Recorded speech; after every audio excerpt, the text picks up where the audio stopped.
Welcome everyone to another episode of Gripsport Latino. Today we have an honorable guest, our first guest from India, the first man of India to lift the Dinnie Stones, Harris Ashraff. Yeah, How are you yeah, today, my friend? yeah. I'm fine, Pancho. How about you? I am super good. I am actually super excited to have this interview with you. We spoke Yeah, about the interview a while ago, but life yes. happens and sometimes we have to wait and we have compromises. I don't know, but here we are finally, and I am super excited to listen about your story and listen about your experience with lifting historic stones. So tell me, Harris, uh, who is Harris Ashraf? Yeah, okay. Just before going to that, thanks for the invite, man, and congrats on your marriage. I think you got recently married. Yeah. Yes, So exactly, thank you. yeah, thank you. Uh, so who is Harris Ashraff? That's quite a tricky question, but yeah. Uh, you want me to address it from which context? From a personal context or from a professional context? The idea of the question is that you take the context that you want. Like it's a Yeah, super okay. open question. Yeah, okay. So Harris Ashraf, I'm just born and brought up in India. I mean, I'm from Chennai, the southern part of India, where mostly we speak Tamil language. I'm from mostly from Tamil Nadu. I'm from Chennai, uh, and I live in Perangalattu. I used to live inside Chennai, but now I'm in Perangalattu. I did my schooling in Chennai, like schooling in Chennai, and also my college in Chennai. Basically, I'm an engineering graduate. It's been almost like 10 years since I did my engineering degree. Then I worked as an engineer for almost like 2 years. Then I switched fields again and I was in an edutech company for almost like 5 years. And I was also like working on different projects there and doing a lot of things. And apart from engineering, I was quite interested in sports during my school days. But unfortunately, injury sidetracked me for a really long time. Like I got injured at the age of like 16. I was in a kabaddi team. Kabaddi is something like a full contact grappling sport, like team contact grappling sport, where like uh, you try to like there will be a team of seven people and they will try to catch a rider and so on. So the rider has to touch the person, or they are to like, and these people are to defend themselves. Like it's like it's a tagging. So once the person gets tagged, they should go out, like that kind of sport, and it's kind of like a hardcore sport. If you know, if you like really into it. I had like a very bad injury back in like what do you say? I think it was like 2010, and at that injury sidetracked me almost like 10 years, and I didn't lift and I didn't do anything for almost like 10 years. And it, uh, in between like 2011 and 2017, I didn't train at all. Then by 2018, I was like, uh, okay, and I was in this tremendous pain. I was having this low back pain, and in addition to that, Hmm. I was also like experiencing sciatica, like almost like a decade of sciatica. And I was at one point I was like, okay, this is going to be with me for really long time.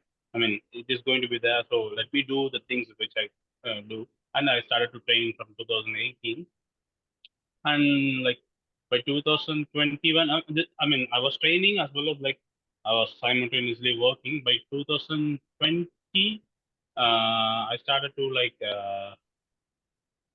get really serious about lifting, and also I started to like what do you say, learn a lot about like pain science, and I started to work with a lot of coaches.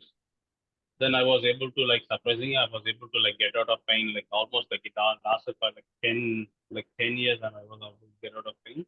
And simultaneously it was the time I left my job and I started to get coach people like I become like a physical preparation coach. Like I started to train people for a living. Yes. Yeah. And I went to this gym called like Madras Babul and it was a really cool gym in my area. Yeah. And that's all. Um, like that is when I started to like lift stones.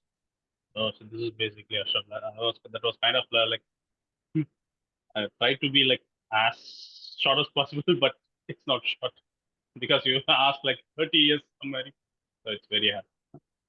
I wanted to ask you, I mean to confirm, how old are you? I'm 30. 30. We have the same age. Nice. Yeah, And yeah. I don't know if I asked you before, but how tall are you? I'm 5'11". Oh, Five and foot and eleven. and which is your current body weight? Yeah, right now I'm walking somewhere around like 107, 108. But by the time when I did the Dennis, I was weighing somewhere close to like 100, 101. That's it. Perfect. And also, I wanted to know, give me 1 second. Uh, uh, uh, uh, um, well, how did you find out about the existence of the Dinnie Stones, and or how did you know that there were these stones in Scotland that you could go and lift, and that few people has done it yet? Yeah, actually, mentioned about some concern, right? Metas bubble.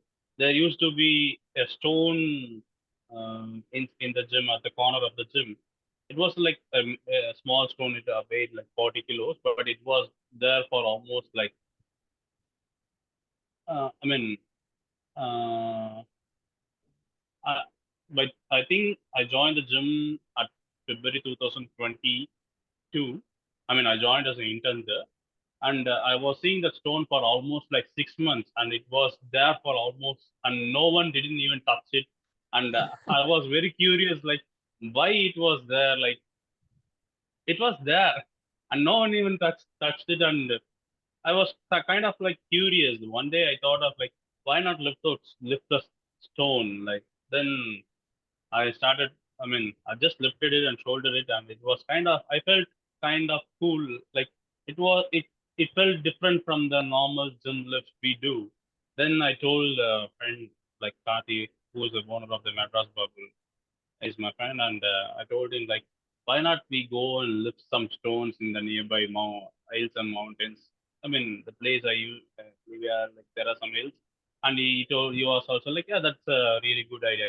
He is also into lifting odd objects and strongman stuff, and we both decided to like go and lift some stones. And the next day we went to this place called like Tirusulam, where there were like a couple of hills and abandoned quarries there.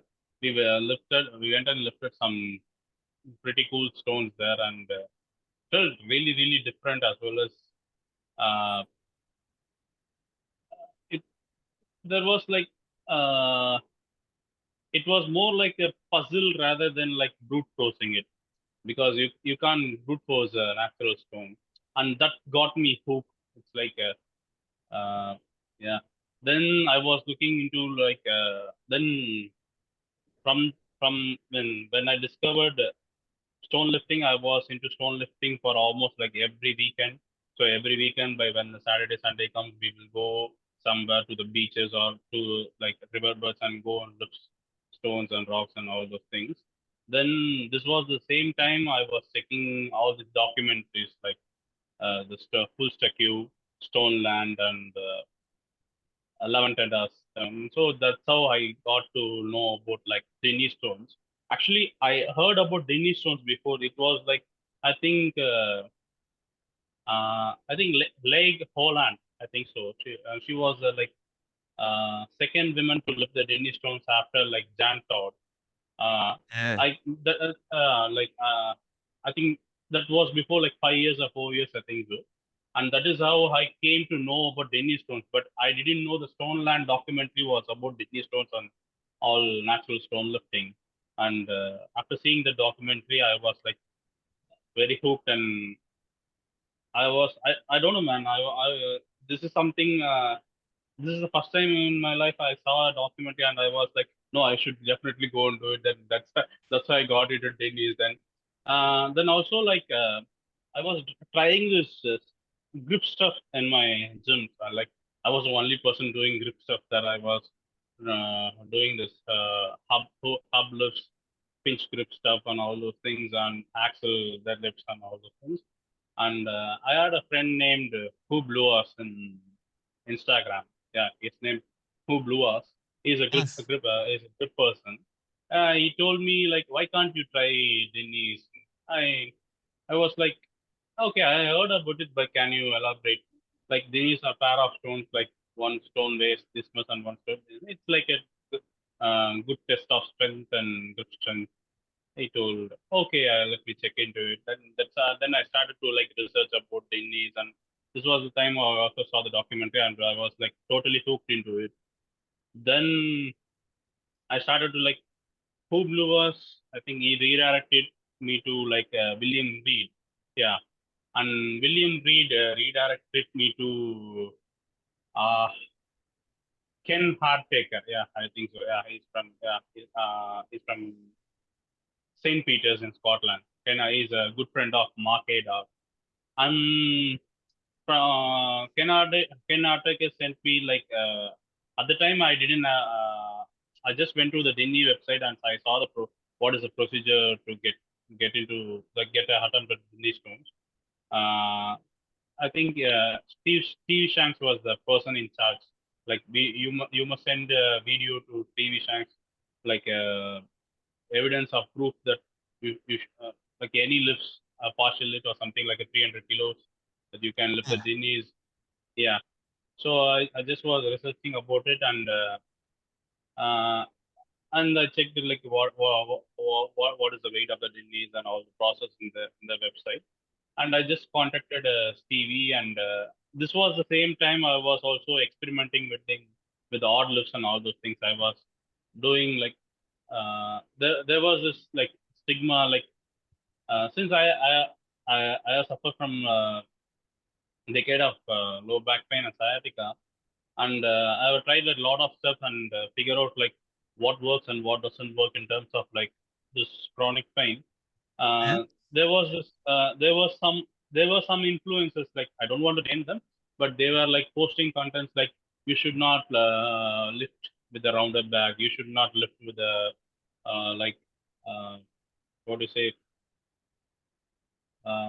like you should not lift to the poor form. They were like form policing everyone like you should lift this when you don't lift like this injuries will happen. It was at that time, and so I was like a little bit skeptical, a little bit I was like, very skeptical about all those things. So I thought of like experimenting myself. Then there was these guys like Atlas Power Struck and Deadliest Lift like Mark Rosenberg. They were like doing crazy stuff, and it was like really like uh, it was completely against what these influences were saying.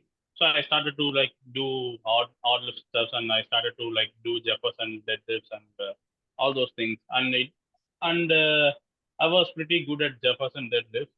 Like Okay. so, I thought one day I think I used straps, but I was able to like lift somewhere like 310 kilos with straps on a Kennedy lifts. Then, yeah, it was the same time Ubluas told me, like, why can't you go try Dinny lifts? It is similar to the mechanics of the same thing. So I just sent that video to Stevie Shanks, and he told me, "Yeah, this is good, but I want you to lift it without straps. If you are going to attempt the Dinnies, you need to show a proof of lifting anything 300 kilos without straps." Uh, Okay. so I thought of like, okay, I should get the Dinnie rings and train for it. This was, and I got really hooked. I mean, I went deeper down into the rabbit hole, and I found out Ken Hartaker, and Ken Hartaker was explaining me how to do the lifts in three different styles. Like he was saying about like you can do it in a, straddle, you can do it like a side by side, and like he was different, telling me what are the types of lifts we can do and what are the grips we can use, and he was saying all those things, and more, and he was the first person to send me the dimensions of the Dinnie rings, because in Okay. India there is no Dinnie rings available. Okay, So so how did you do it to get a pair of rings for your training? yeah, I made one myself. Okay, Really bad. I'm an engineer. But Ah, how do you do it? Like handmade, like with an anvil, like no, no, no, or no, with a no, machine? no, no, no, no, no, no. Actually, I mean, previously, I mean, I told you like I was an engineer and I was in an edutech company, but it's more like a product development company where we like make products for kids and other small engineering firms. And from working there, I came to know about many vendors, mostly in Gindi and all those things. Gindi is a place like industrial place in Chennai, and I know a lot of vendors there. And then as soon as like William Reed, Ken Artaker sent me the dimensions, I just took and met the vendors and asked them to like some suggestions, and they gave me like this can be instead of, I thought like I should forge the ring. I mean, because that ring, I think it's I don't three quarter of an inch, I think so. I don't exactly remember the thickness, but the Ken Artake told me that it must be like forged. That is the information. Like because the original ring was like forged, like it was hit with a hammer and it was forged from Yeah. thing. Uh, so that was the thing I was having in mind. But the vendors gave me no, it can be done differently. Then they bought some rod and they laid it, and they like there are some rolling machines like available here. They roll the thing and they welded it, gave it. That's how I made the ring. Like, But well, in your opinion, since you already lifted the Dinnie Stones, do hmm. you think that it matters to have like a exact replica of the rings for your training, or in example, you can have just the rings of any measurement and you will succeed anyway on the Dinnies? What's your take on that? I don't think you don't need an exact replica, but you need to have like get the what is it? Uh, you don't need even have to like a complete ring. You just need to have something like a, the gripping hand should be like a circular enough. Okay, and you need to like sort the height like 21 inches and 18 inches. That if those things are sorted out, I think anyone can practice. That's the major Perfect. thing. Yeah, it's not. But the thing is, um, the thing which I uh, like the thing which I mean for me which where I really struggled was like my thumb conditioning, because it took a lot. I'm not a I'm a mixer grip puller. I don't use hook grip that much. I'm not used to it. But since in Delhi, it's like I was able to like use a regular overhand grip on my smaller stone. But for my bigger stone, I had to like I didn't have that much grip, and so I had to use a hook grip there. Okay. So so that was little bit painful compared to the hook grip that we use in regular bar, because the ring digs deeper, and every time when I use a hook grip, like my Denny preparation was like it was like a lot of it, it was like a lot of callus tears and like skin ripping apart and all. It's all part and part of the process. But one thing which I observed is like when I was regularly practicing dinnies and regularly doing grip stuff, my hands started to heal at a accelerated rate. Before, like when I have a like a cut or bruise, it will take me like 5 to 6 days to heal. But when I was like constantly practicing Dinnie's, my injury started to heal within like 2 to 3 days. It was like the body started to like like it started to guess some type of stress is going to come there, and it started to like adapt on its own. Uh, and also I started to like see some changes in my hands by like just before a year my hands uh, they are not like this much thick, but after I started to do grip stuff and dinnies, Yeah. my hands thickness also started to like increase, which was kind of Oh, like yeah. I mean, I like hold a photo like where I compare the current thickness of my hands and the previous ones, and like I can clearly see a lot of changes in my hands. Like the fingers and all those, my thumbs have become very thick. That is one wow. thing which I started to notice after doing this. And another reason uh, the Dinny about the Dinny is like it was an asymmetrical lift. It Yes. was clearly a slap on the face for the form policing because you need to be in a asymmetrical stance to lift a Dinny.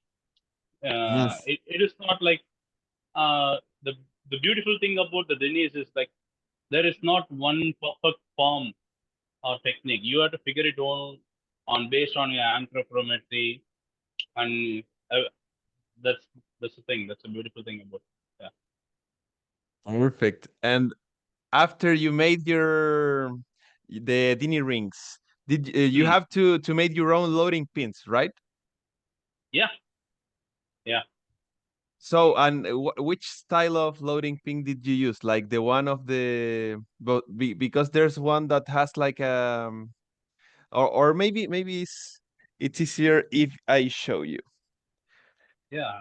The most Yeah. famous type of loading pin, Just a minute. it's like this one.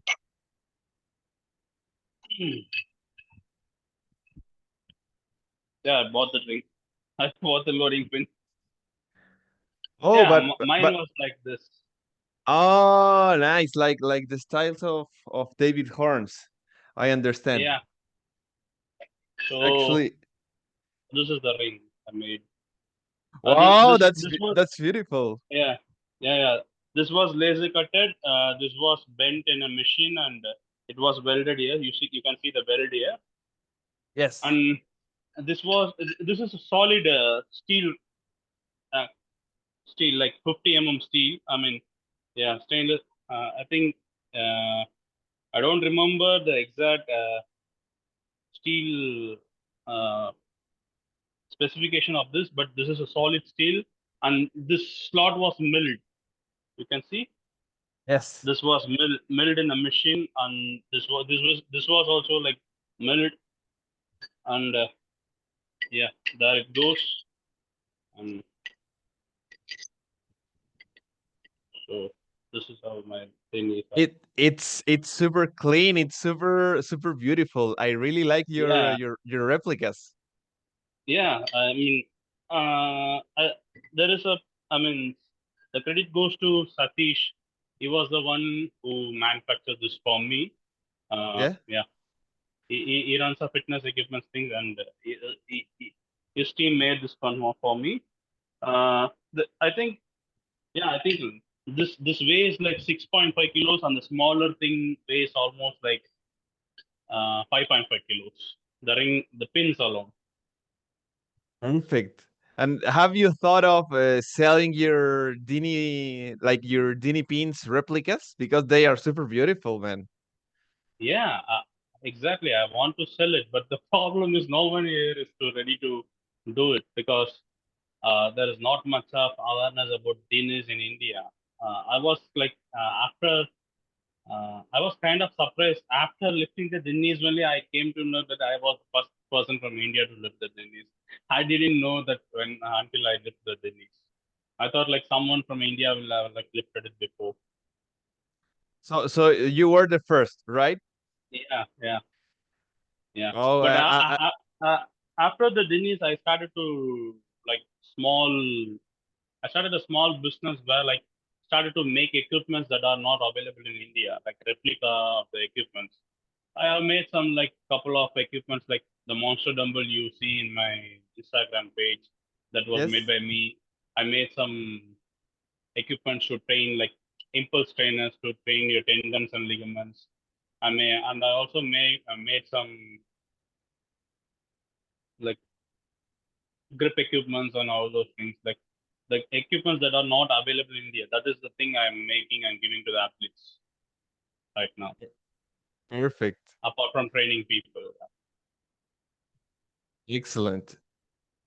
And in India in general, which sports does people practice? Because, in example, here in Chile, everyone plays soccer, football, and Okay. everyone plays tennis. So in India, what sport does people like? And most Indians are fan of cricket. Yeah. Like cricket is like almost like played on every streets of India. But I'm not a big fan of cricket. I'm mostly into like uh, sports that demand physically. That's why I entered into kabaddi. Like I forgot to say, I was in a lot of sports when I had a like uh, clear base when I was growing up. Fortunately, I was in a school where they gave importance to the sports. In India, I mean, the, this may be a shocking factor, but the thing is, not more. Most of the Indian school give importance to sports, but Okay. fortunately, my school gave importance to sports. Like when during my sixth standard, that's a grade six, I was put into yoga. Then grade seven, I mean, we got exposed to karate and contacts like some martial arts. And grade eight, I was into kabaddi team, and I was also exploring other sports. I was also exploring handball at the same time, and I was pretty good at shot put. Like I was into multiple sports. Like uh, the school pushed everyone to take any sport and do something for some time. I think that to be honest, most of the current strength I possess, it's from my base during my school days compared to the weight room. I think most of the people uh, don't give enough credit to their developmental years. Like when you take all the good athletes in the world, they will have like strong base, like they will have exposed themselves to like general movement, physical proficiency, like movement skills and all those things when they grow up. I think that is what differentiates a good athlete from a mediocre one. Perfect. And how's like the weightlifting culture? Does people like to lift weights in India or do Yeah, strength yeah, yeah. sports? Yeah, actually, in India, like just like how cricket dominates, most it's more like a bodybuilding culture here. But for the in the past 2 to 3 years, like powerlifting has becoming like a main center stage. Like since it has become like an internet sport, like everyone is getting into powerlifting and everyone is doing squat, bench, and deadlifts and all those things. Mhm. Like that is one thing. Uh, in India, like there used to be not in India, like the place where I used to I'm from Tamil Nadu, I'm from Chennai. In 1970s and 80s, like there were like weightlifting. I mean, when I say weightlifting, it's like Olympic weightlifting was existing, but right now like there is not much of Olympic weightlifting. It's like it has been like abandoned, but there are some friends who I know who's trying to revive the sport and they are trying to like find talents and put them into weightlifting and all those things. Perfect. So I also wanted to ask you, uh, uh, uh, uh, uh, uh, um, since we were mentioning powerlifting, Uh, Mm. have you tried those movements? Which are your best like powerlifting lifts? Like Hmm. historically, not necessarily today. Yeah. My best bench press is like 130 kilos. Uh, and I didn't bench like right. I mean, I have not like benched for like almost like 1 year because I had like complete. I mean, muscle tear, like from an injury like that happened before like 2 years. Like, it was not a gym injury. It was from I fell down from a thing. Yeah, it happened like 2021. Before that thing, I was having 130 kilo bench press and I had a stick press of like 90 kilos. As far as squat goes, the maximum I have squatted is something somewhere like a 175 kilos, and the maximum deadlift I have done is like 220 kilos. But to be honest, I have not dedicatedly trained like a powerlifter. Though I do powerlifting movements, I keep my training very wide instead of like sticking only to the squat, bench, and deadlift. I do like lot of things. Say example like a stone carry, like a farmer carry, like a Zercher carries, one arm deadlift, one arm snatch, and all those things. I try to keep my training as wide as possible. That doesn't mean I don't specialize. When I am about to compete, I will try to specialize, but keeping my training as wide as possible helps me to like stay injury free. Like I tried some powerlifting programs before, like almost like um, I think in 2021 I tried a powerlifting program like almost like 9 months, and Okay. it was the program was like more like a hyper specific program, and yeah, Hmm. my lifts were improving, but I had a lot of burnouts and I was having like lot of niggles and sensations from time to time, and I didn't, to be honest, I didn't really enjoy that hyper specific program. But now, ever since I started to train in a more broader manner, I started to enjoy training, and that is when I started to become more consistent. Like instead of sticking only to the squat, bench, and deadlift, uh, I I try to like pick a movement and try to master it. Say example that I said you like about Jefferson deadlift. I Yes. didn't. If I had not tried Jefferson deadlift, I didn't have.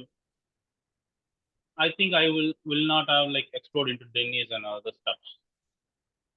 So I try to keep my training as wide as possible, but that doesn't mean I just do random stuff. I have like a training framework. Mostly it's inspired from Conjugate. I try to apply the principles like first principles. I have first training principles into my training and try to do things like try to have like mini goals and try to achieve over time. That's it. That is how I. And where did you get this like training philosophy? Because if you, I mean, in Chile at least, if you go to a gym, everyone does the same. They have the chest day, the leg day, the arm day, and they repeat that, and they don't go like outside of that box. And I think it's super interesting because your philosophy keeps you like prepared for everything Yeah. anytime. So, did you learn that like in school while studying for being a coach, or did you have a coach that show you the way, or was like your own idea? How was it? Uh, like to be honest, I have to give more credit to my late mentor Suresh. He's not he's no more, but he gave me like a lot of like he influenced me a lot in the way that I'm currently training now. He introduced me to like LTAD, like he introduced me to the word LTAD, like how uh, uh, uh, kind of like. will try. He he was the first person to introduce me to the grip training. He was the very first person.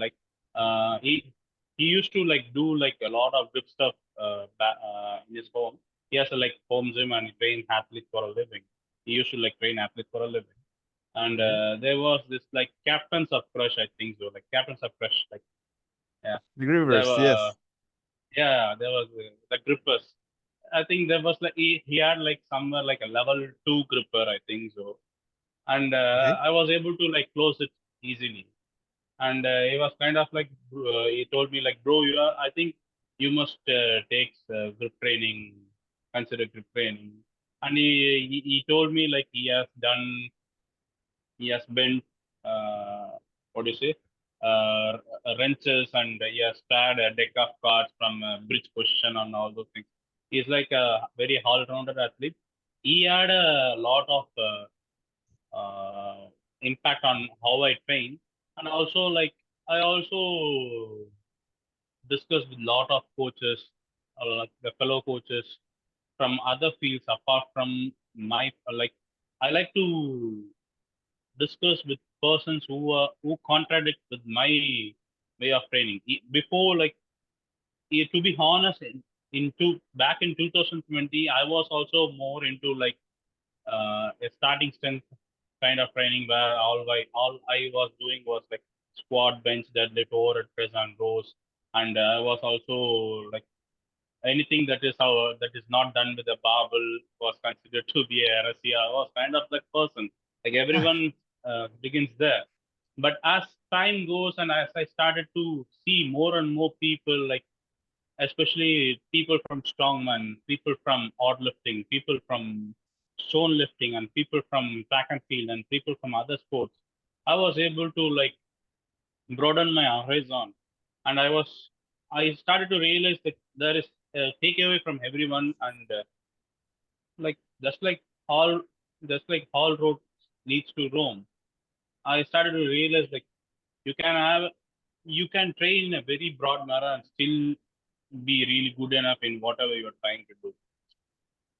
And also the book range also influenced me. Basically, I'm more about generalist over a specialist. Even in my work, to take my work career also, I was an engineer for by two. I mean, I was in an engineering firm as an engineer for 2 years. Then I went to this company called LMES Academy. Let's make education simple. And I was also an engineer there, but there were these teams were they're different from different domains. There will be videography team, there will be content writing team, there will be an R&D team, there will be photography team. You like everyone of different creative thoughts, and all those people will be there. And by working with them, I was able to get a lot of ideas from a lot of fields. And also I have managed some teams.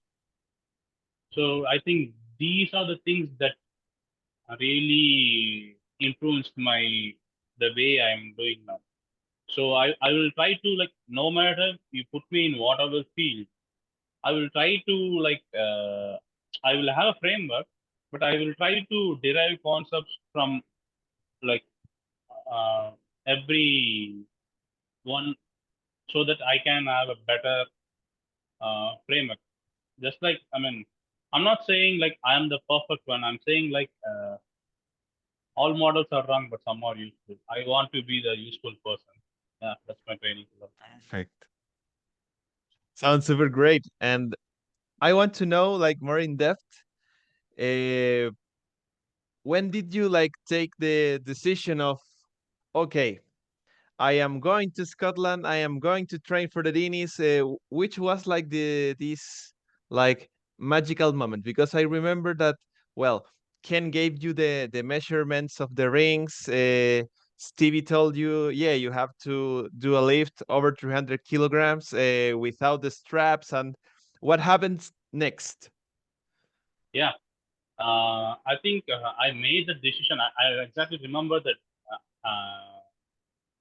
the date. I don't remember the date, but I think I made the decision somewhere around like October 2022, right? When I watched the Stoneland documentary, like they where they told about like uh, how the Dinnie Stone was like lost and they again got it back and and that's how a legacy started to be created. So that was the time I decided like I want to go and do this. And to be honest, I'm a kind of person who's like very afraid to travel alone. Like I'm not a fan of traveling. To Okay. uh, the Scotland trip is my first overseas trip, uh, and I wanted to use this as an opportunity to get rid of the fear of traveling and meeting new people and all those things. But So was this the first time that you traveled like overseas? yeah, No, and did you travel outside India before traveling to Scotland, or was it the first time I as mean, well? yeah, this is the first time something I went outside India, but I have been to some places in India, but it was almost like a official work related trip or something like that. But my my first solo trip, I did my first solo trip on like December 2020. I mean 2021, Okay. where it was a solo motorcycle trip. Like the initial 600 kilometers was accompanied by my friend, and the rest 2,400 kilometers I just uh, I just did it. Like I was like uh, I wanted to get rid of the fear. I mean I rode my bike as much as was. I mean until my the fear of traveling got away from me. That is the thing I did. Then after the thing, I decided I want to like go abroad. Initially, I wanted to go somewhere like nearby places like Singapore, Malaysia, Dubai, or something like that. But after watching the Dinnies and I also came coming to know about the stone tours and all those things, I took it as an opportunity to like get rid of the fear of traveling. So this was so I decided like I must do this, and also uh, there is something really uh, emotionally connecting about stone lifting, especially about Dinnies. Yeah. First thing is like I was kind of surprised, like it's not a replica, it was an exact stone that was lifted by Sir Donald Dinnie before 200 years, and Yes. I the moment I thought about like I will also be lifting the same stones uh, that he lifted before 200 years, that gave me a drive to do this. Like it was like it was like an imaginary, what do you say, uh, imaginary baton, like Olympic thoughts that is being passed down from one person to another person. Yes. And to put it into perspective, like think about this, like you go and lift a stone and someone comes and lifts a stone after like 200 years and there is like no connection between biological connection between you and them, but only the only connection is like you have the spirit of stone lifting within. Yeah, that's something like magical. That is the thing that hooked me into stone lifting. That is the thing that made me to like, I want to do this and I want to train for this, no matter what. I mean, to be honest, like my visa got rejected in my first, like initially it got rejected. Then I had to like uh, correct something, and again I was like. Uh, uh, I was like kind of hopeless. I will not get my visa, but fortunately my Whoa. visa came and I I went and lifted the Dennis. Yeah, it was kind of like But magical. it, but in Yeah, general, getting a visa, it's like a slow process in India. I don't know yeah, because exactly. in my case, we have in South America we can travel to all the countries, and to go to the US, you have to like do a really fast. You can ask it online and it's not a big deal, but I guess that if I had to go to Europe, it would be like Hmm. really slow. But yeah, you were telling me like it's a slow process to get a visa in Yeah, India. yeah, yeah. It's a kind of like slow process because like uh because they have to like verify you from Okay. uh, especially there were like some incidents that happened in Europe that made the policy makers like very stringent. Since I'm Okay. from India, like it was a time I also left my job, so they were like skeptical about me. Like they thought, to be honest, they thought like I was I was going there as an immigrant and trying to get a job, but in reality, I was I went to Scotland just to lift a stone, and it I just wrote. I mean, I wrote. You have to like the SOP, like you have to like a statement of purpose uh, to address the officials. And I was Okay. like, I'm Ashraff, I'm from India, I'm so and so person, and I'm interested in stone lifting. I have been lifting stones in and around, I mean, in India, but I wanted to like lift the Dinnie Stones, and I still like I'm I want I wrote about the history of the Dinnie Stones and all those things, and why I want to do it. And imagine like you are a official and you are reading it, and when someone comes and says you like you want to visit my country to lift a stone, like I didn't even like written that I want to like go and visit Edinburgh or all those places. I was like I am coming there to lift the stone, and after I lifting it, I will move out of the country. Then only this is the SOP I written there. Like yeah, I and can yeah. I can imagine because I remember I have been to the US a couple of times, and every time I go, I try to buy some grip equipment or something. And when I bought my rings, the rings that I have right now are the ones from Rogue Fitness, and Hmm. I had them in my case, and they were like opening the case, and they were like, "What's this? What's this thing?" And he was like, "Yeah, it's sports equipment. I lift weight from this thing." And they were like, "How? How do you lift weight from this?"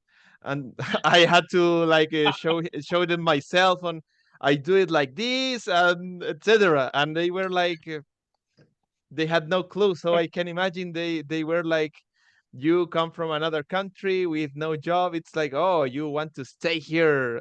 I knew it." I can imagine, Yeah, man. yeah, exactly. But They are so fortunately, I got my visa, and yeah. just like yeah, it was like magical, and like to in retrospective, I'm also thinking like I think someone asked this the same question in Scotland. Like as soon as I landed, the taxi driver asked me like, "Why I came to Scotland?" I told me I just came here to lift a couple of stones, and he was like, "What?" Like, yeah, I really came here to lift a couple of stones, and I explained the like there is Dinnie stones and all those things, and it was like cool. When you lift it, you just send me the photos, and yeah. And when did you? I mean, when you decided to lift the Guinness, when you were in India, how much were you lifting in your rings? Like, were you like lifting already like 330, or were you like 300? Which were your lift when you decided to travel? Uh,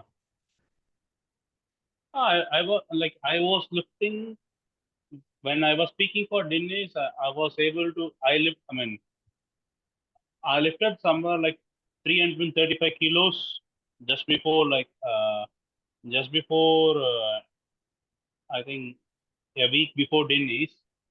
But the maximum I have pulled with the Denny's with the strap is something like 800 pounds, I think. So like 363 kilos I have pulled. But I mean, when you took the decision to travel, did you have like work to do, or were you okay with the lift? Like, were Yeah, you yeah, fully yeah. prepared? Like, I had some work. I had to work for it. Like, uh, I started somewhere like because I'm not used to hook grip. I started somewhere like in the 250 range. Uh, then I slowly worked uh, week by week and month on month. And in between, like 2 months, I didn't. I mean, I put Dinnie's on the side burner, and there was some local strongman show I was about to compete, and I was preparing for it. And Okay. after the show, like it took place in May, and after the show, I was like fully into Dinnie's. Like I was in the like 300 ranges, then I had to like work 310, 320. It in my case, it's I had all the strength. It's mostly my grip, like my hook grip, my thumb. My thumb took some time to adapt. So that was mostly my case. Like because since I have been doing this all this odd lifting and stone lifting, Okay. the strength was already there, but the hook grip took some time to. Like, I didn't understand the hook grip. Like uh, every time I, like there were like three types of grips I read about is like there is like the normal hook grip where you like index and what is it middle and index finger like how the weightlifters do. But in Okay. Dindies you have to like wrap what is it this finger ring finger and what is it I think they the call middle it like finger. the Shanks grip, right? Like Yeah, this, shank grip. Yeah, like shank grip. this. Yeah, shank grip. Yeah, Stevie has put in here. There was like shank grip. But uh, to be honest, Yeah. all this in, uh, like in the on the day of Dennis, I used something like a shank grip, but it failed. Like I mean, I was kind of a panic, and the Okay. grip failed. And during my second attempt, like uh, head of Mark gave me a tip. Like he told me to like uh, dig your thumb completely into it and lock it, and it was like very secure, and that's how I lifted it. Whoa. I don't know whether I should call it a hook grip, but it was like very secure, and I just lifted it.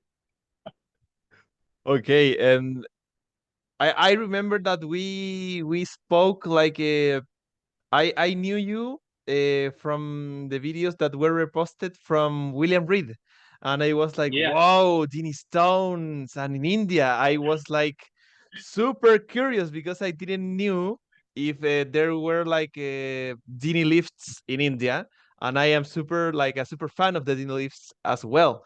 So I saw you doing that, and I remember that we were chatting, and I remember that I recommended you to contact Sam, Fat Muscle Coaching. yeah, How yeah. Sam how Solomon. was your experience with Sam?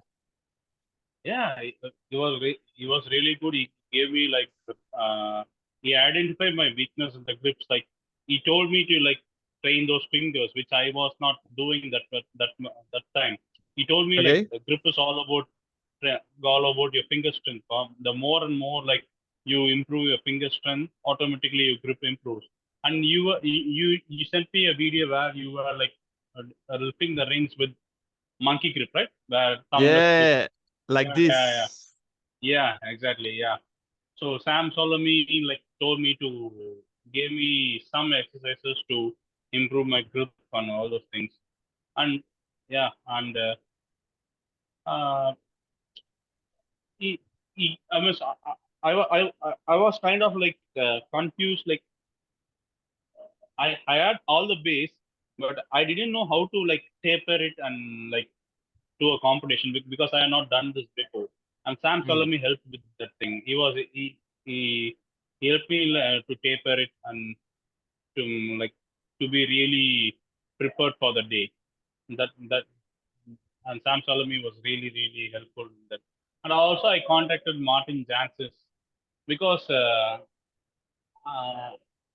to that just like I said before, like I was having a lot of confusion at the hook grip thing because since I'm not mm, used to hook gripping, and there was this shanks grip, there was this regular weightlifting grip, and like each and everyone was doing like certain things, and Martin Jancis also told me like he told me to like uh, keep keep the thumb parallel to the ring Okay. and do a hook grip and it will be secure.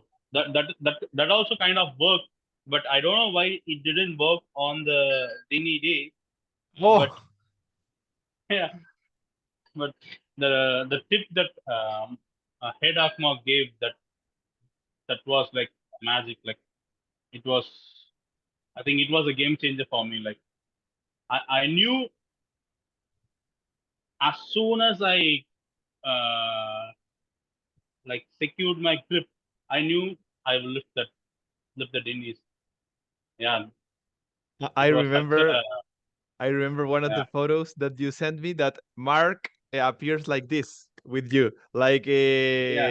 very happy in the photo. So Yeah, finally, he, exactly, he was exactly. he was the one that gave you like the secret to the lift. Yeah, yeah, yeah. Like it was kind of like surprise. Uh, uh, like uh, I was so happy, and like for also since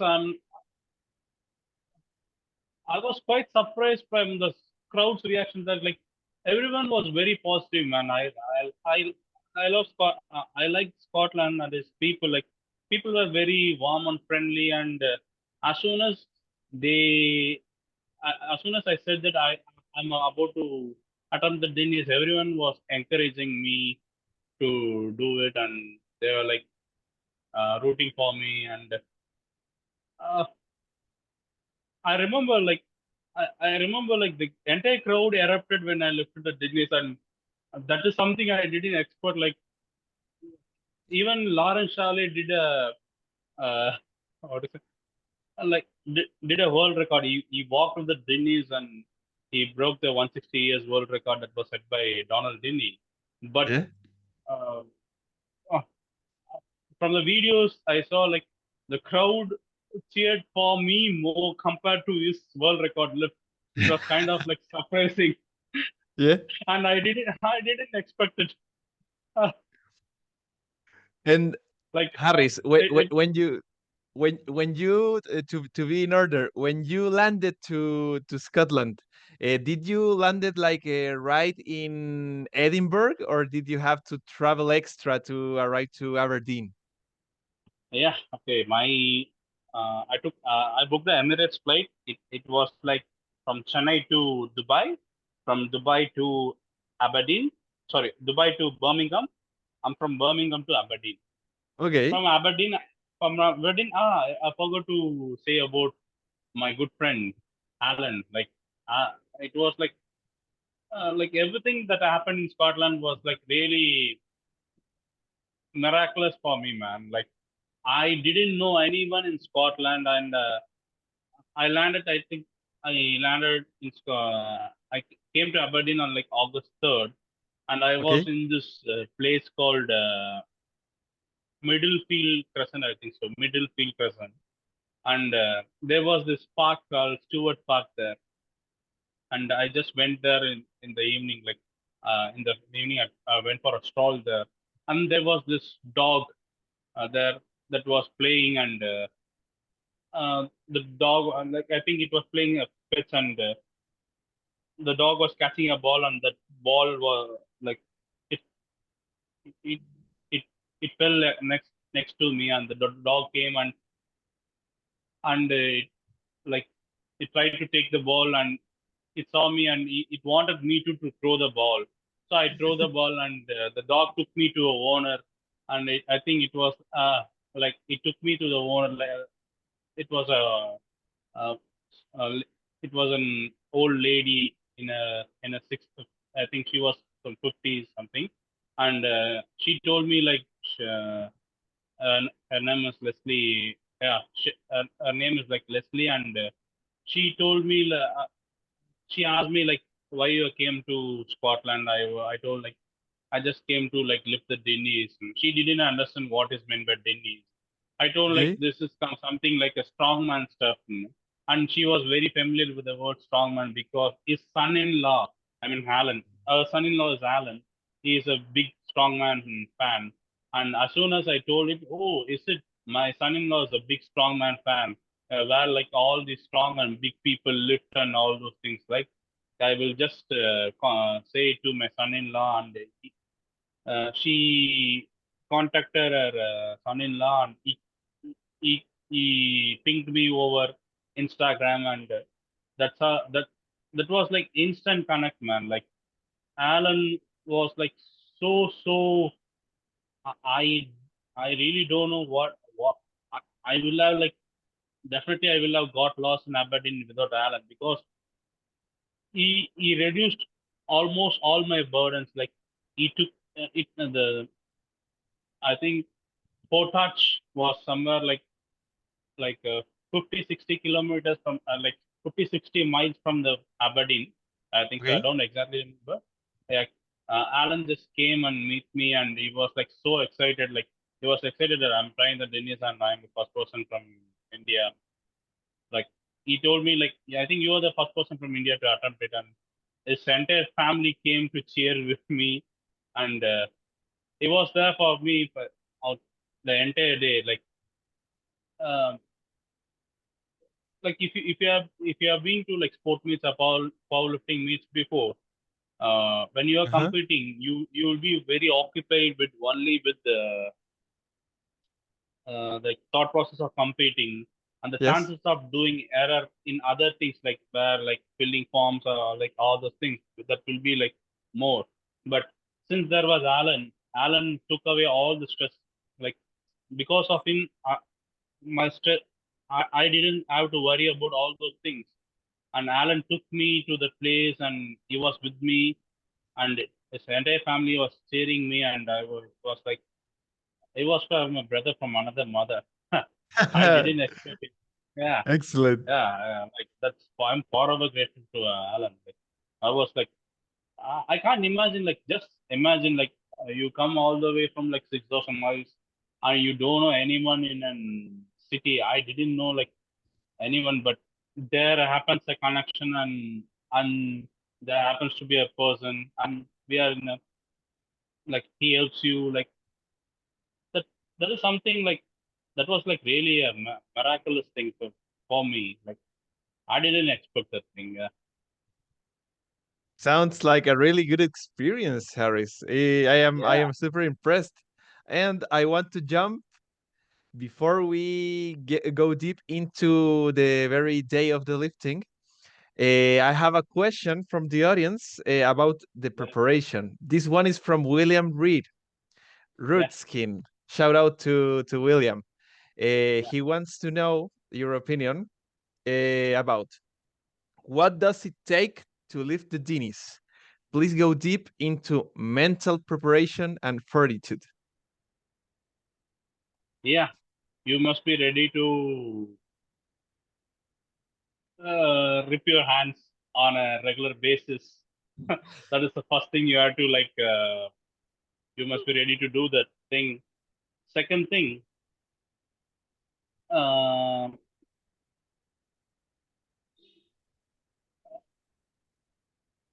like for most people, the like the weight of the like if you are someone that is like very like being brainwashed from by all those farm police, I think you need to have a very open mind to attempt the tennis, because Dinnies will force you to be in an awkward position and lift in an awkward manner. I think you must be ready for that thing. If you are Yes. someone like from a very conventional lifting background or something, like no, you should not lift like this, you should not lift like that,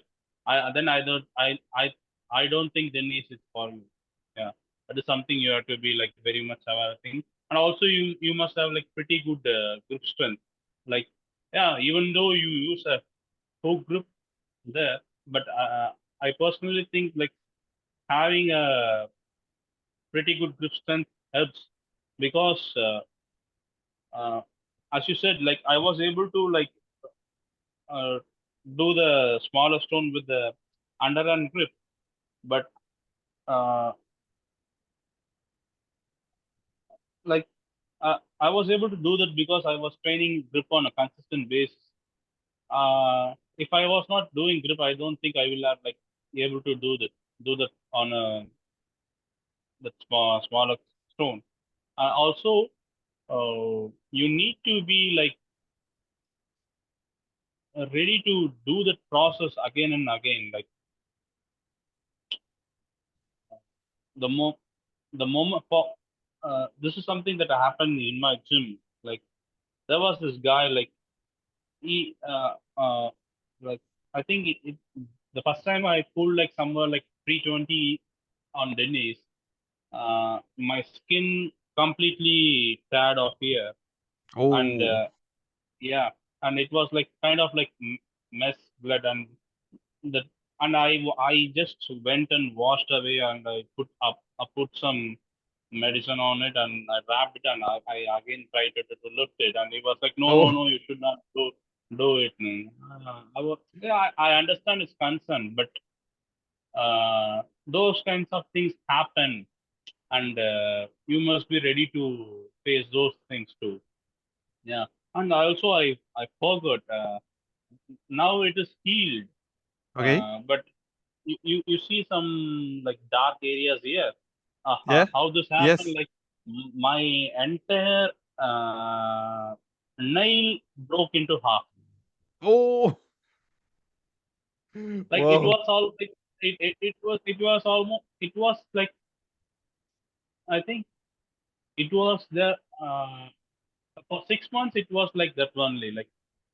Like uh, I don't know, the way I gripped was like something different, but most of my stress appeared to like go here, and my nail broke into half. And every time I do the Dinnies, blood will be oozing out of the nail and all those things. Like I got used to it, but that is something I was facing. And yeah, these are the things you must be ready to be like face. And for the physical preparation, and also for the mental preparation is like, if you're I mean, if you're someone from Scotland, then traveling is not a big deal, because Scotland is a very well connected, like uh, so both in private like you can take a car, and like you can almost go around the country within like 24 hours, almost like every major city. And also Perfect. Scotland is really really connected. Like the bus transport, the public transportation system there is like really really good. So if you're someone that is coming out from outside Europe to there, you need to plan properly, because I was only able to like lift six out of like 19 historical stones there. Uh, and I was not able to lift the other 13 stones because I didn't plan properly. Because uh, I thought like I'm from India, so um, I thought like the Indian driving license won't be valid there, but the Indian students that told me like you can drive a car for the first year with your Indian license itself. So if you are planning to go to like do a trip or something like that there, I suggest you like hire a rental car, and it will reduce a lot of uh, like hassle and all those things. And I forgot like Uh, the the time which I went, like the August month, I think there were like almost like lot of, it was a kind of like festival season, and every lodge and every place was fully booked. So Oh, like I was using Airbnb and bookings.com to book my hotel, and okay, like uh, I had to like shift from one hotel to the another hotel, like one stay to the other stay, and in between I got lost. There was some it like almost like it was like 50 kilometers that there was like that was not accessible like public transport. Like I had to like walk, almost walk like 3 4 hours to reach this place. But oh, fortunately, yeah, fortunately, there happened to a person like a person came there in a car. I think her name is Pikanush. Yeah, she gave me a lift.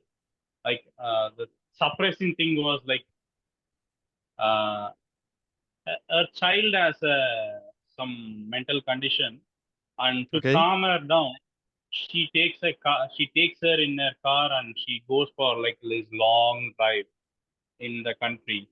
Like she packs all the lunch and all those things, and she takes her on a long drive, and that's how. And during like she does that thing regularly, and okay. that is how she happened to like find me in that route, because in that route no one happens to go there, and she took me like and she dropped me in that place, and it was kind of like surprising. Like it reinforces the fact that good people are everywhere. Yeah, it was a It was reminder. it was another miracle for your trip. Sounds really nice. Yeah, I think I exactly. remember that from your Instagram stories. I read everything and I saw everything as well, and I was like, wow, it's like a really safe country with good people. Yeah, yeah, yeah. So thing is, so if you are preparing for Dinnie's, get ready to like rip and heal your hands on a regular basis. And if you are going to planning to do a stone tour, mm, hire a car or something like that, so it would be like easy for you to like go around all entire country without any trouble and all that. That's it. Perfect. Uh, I have a question from Hydock Mark. Mark Uh, Hydock. yeah, He wants to know if he could pick one lift or one exercise to train for optimum strength, uh, which would it be?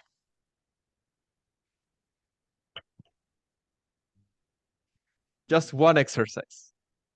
one exercise, regardless of implement. Sure. Uh, I think it's definitely stones, like any form Hmm. of stone, like where you pick it and like what, yeah, stones, like no matter whatever style, like whether you do it in a one motion or do you lap it uh, and get the stone to your shoulder. Like the stone from ground to the shoulder is a one exercise that I think that improves your strength by a lot. Like it almost transfers to like all the lifts. Uh, yeah, I was kind of surprised to know that Martin Jans is one of my mentors. Yes. Uh, he told a story like uh, he's he has not I mean he has done some weight training, but he is not totally into weight training, and he is more into like lifting stones, and his entire backyard is full of like almost like 10 stones of like different sizes and shapes, and all Yes. his life is like all his training is all about lifting stones and all those things. And he told like uh, his his other lifts improved just from stone lifting itself. Like I was not, like he told me like he didn't dedicatedly train for squat, bench, and deadlift. and he was Okay. only doing stone lifts for almost like many years. And suddenly he decided to like test his one arm on the squat bench and deadlift, and he was able to do solidly 233 kilo squat, a 160 kilo bench press, and like 290 kilo deadlift. A Like, lot. yeah, like these numbers are some people train almost dedicatedly for this, and they still fail to achieve it. But here is some persons like who does only stone lifting, and they are able to achieve all these numbers. And also Handy also said me the same thing, and also like I was able to like see. I mean, causation doesn't mean correlation, but as like as far as the people I have spoken and people I have seen, I've seen people who are really good at stones are really good at other events too. Like like take example of Adak Mark. Adak Mark is also like is really equally good at all the lifts, and he's like really good at stones. Yeah, I think that it's definitely from stone from ground to shoulder. That one because there is levels to it. Like you have this like first part of the lick, like have lift where you like try to put the wind beneath the stones, and you try to lap it, where you need to like learn about like you need to like learn to be comfortable in that deep position, and from there you need to learn to use your hips to like lift the stone to your chest, and from the chest you need to like uh, adjust your body and lift it to your shoulder. I think it's a total banger. Yeah. Excellent. And when you were like in Aberdeen, it calls my attention that you had like the event in a place that what difference to the Potarch Cafe and Hotel, because many of the videos I see like they are like one side of the cafe, and now you were like on a stage on a field. It was a different place. Was it because it was like the gathering, like the one event of the year? Yeah, exactly. Yeah. Since it was a gathering, they had like the trailer, but they there was a trailer on the middle of the ground. There was some. I think the park. That's a park. I think so. Like it's a Potarch Park. I think so. They Okay, kept a trailer. There was a trailer, and on the trailer only the dinnies were like kept. And also it is not only gathering, they also happen that Jan Todd games. Yeah, like where Hannah Lindsay crushed every stones. Like it was like it was a total stone lifting event. Like it was the okay, first time I was also seeing an event like that, where everything is stone. Like they didn't use a piece of iron. What except the Dinnie rings, like except the rings that is attached to the Dinnie stone. okay. Everything there was like fully stones. Like everything was a natural stone. That was the thing thing about the day. So actually, uh, uh, on other days, the Dinnies is commonly found in the Potage Cafe. I Yeah. think next to the thing. But since it is gathering, they took the Dinnies to the trailer and they kept the so the crowd can watch. And how many people was like in the crowd when you were lifting? Do you remember like 100 people? How much was it? Like a I think it ballpark was number. I think it was like 300 to 400 people there solidly. Wow. It's a lot of people. Did Yeah, did did yeah, it's a did lot of that people. did that make you like a little nervous to be in Yeah, front of that many people lifting? yeah, exactly. Yeah, it was like I have been to meets, but there will be like mostly like maybe 100 people. 100 is also like the heavy. I mean, top tier number I'm saying, but for this event, like there were like 400 people, and like everyone is like from a different country. As soon as like I lifted the Dinnie's. They came like 4 5 persons. Like they got my one kid came and got my autograph. And there was this person from like Spain, and he asked me like how I train for the Dinnie's and what I must do. Like there were like one person was from Spain, one person was from like Argentina, one person was like from, I think he was from Singapore. Like it was like multicultural thing. It's not it. Like everyone that came there was like really really hardcore fan of, like from their reaction, I was able to like guess that they are like really hardcore fan of like strength sports and all these traditional sports. And yeah, like, but it was nervous. It was really nervous. Did anyone ask you for an autograph before the Dinnie Stones, or like in your No, life? Was the first time? no, It no. it's like it's like being in a movie. It sounds like really cool. Like, give me your Yeah, autograph, please.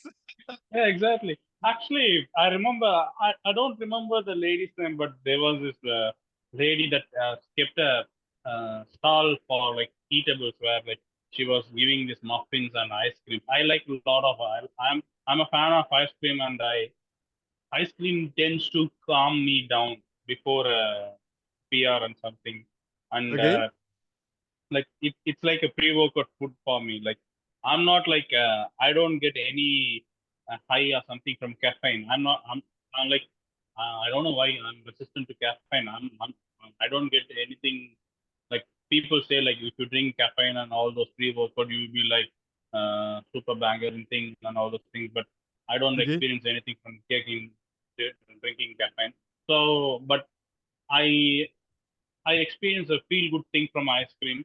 So in order to like calm myself, like uh, I bought some ice cream from her, and she was like, "Are you participating in the Dennis?" Yeah, I'm going to lift the Dennis stones. And she was like, "Oh, come on! I want to take a photo with it.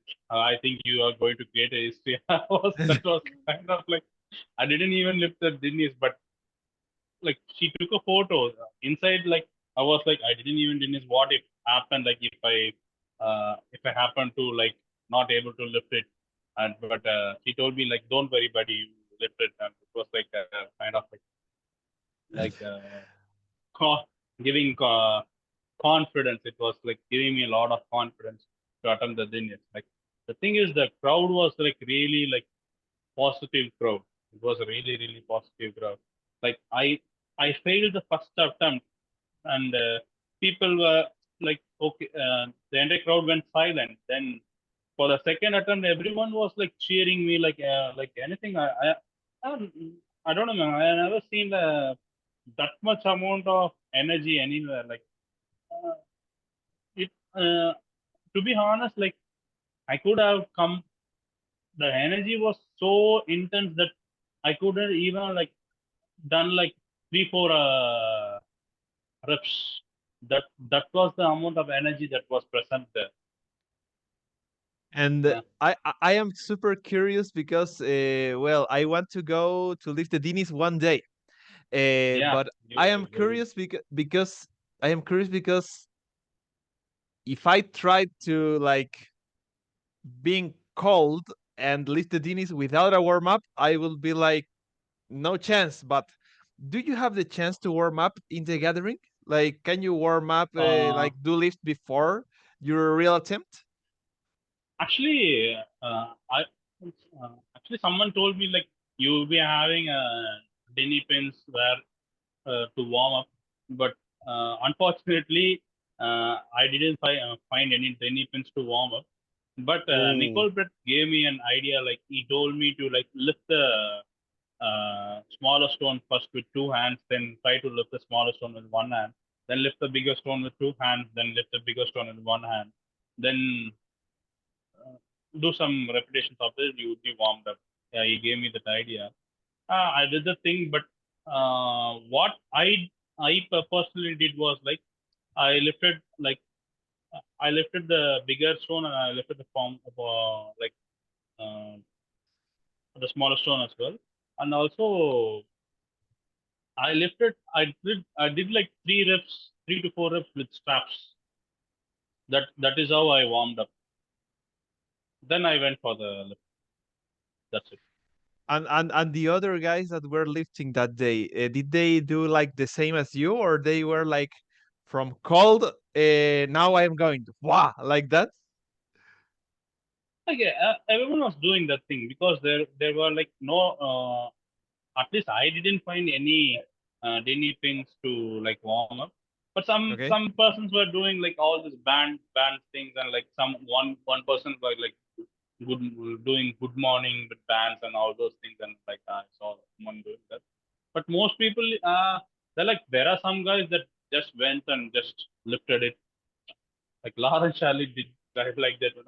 Like Lawrence Shally was sitting in the crowd, then he went and like he lifted and he walked like just like that.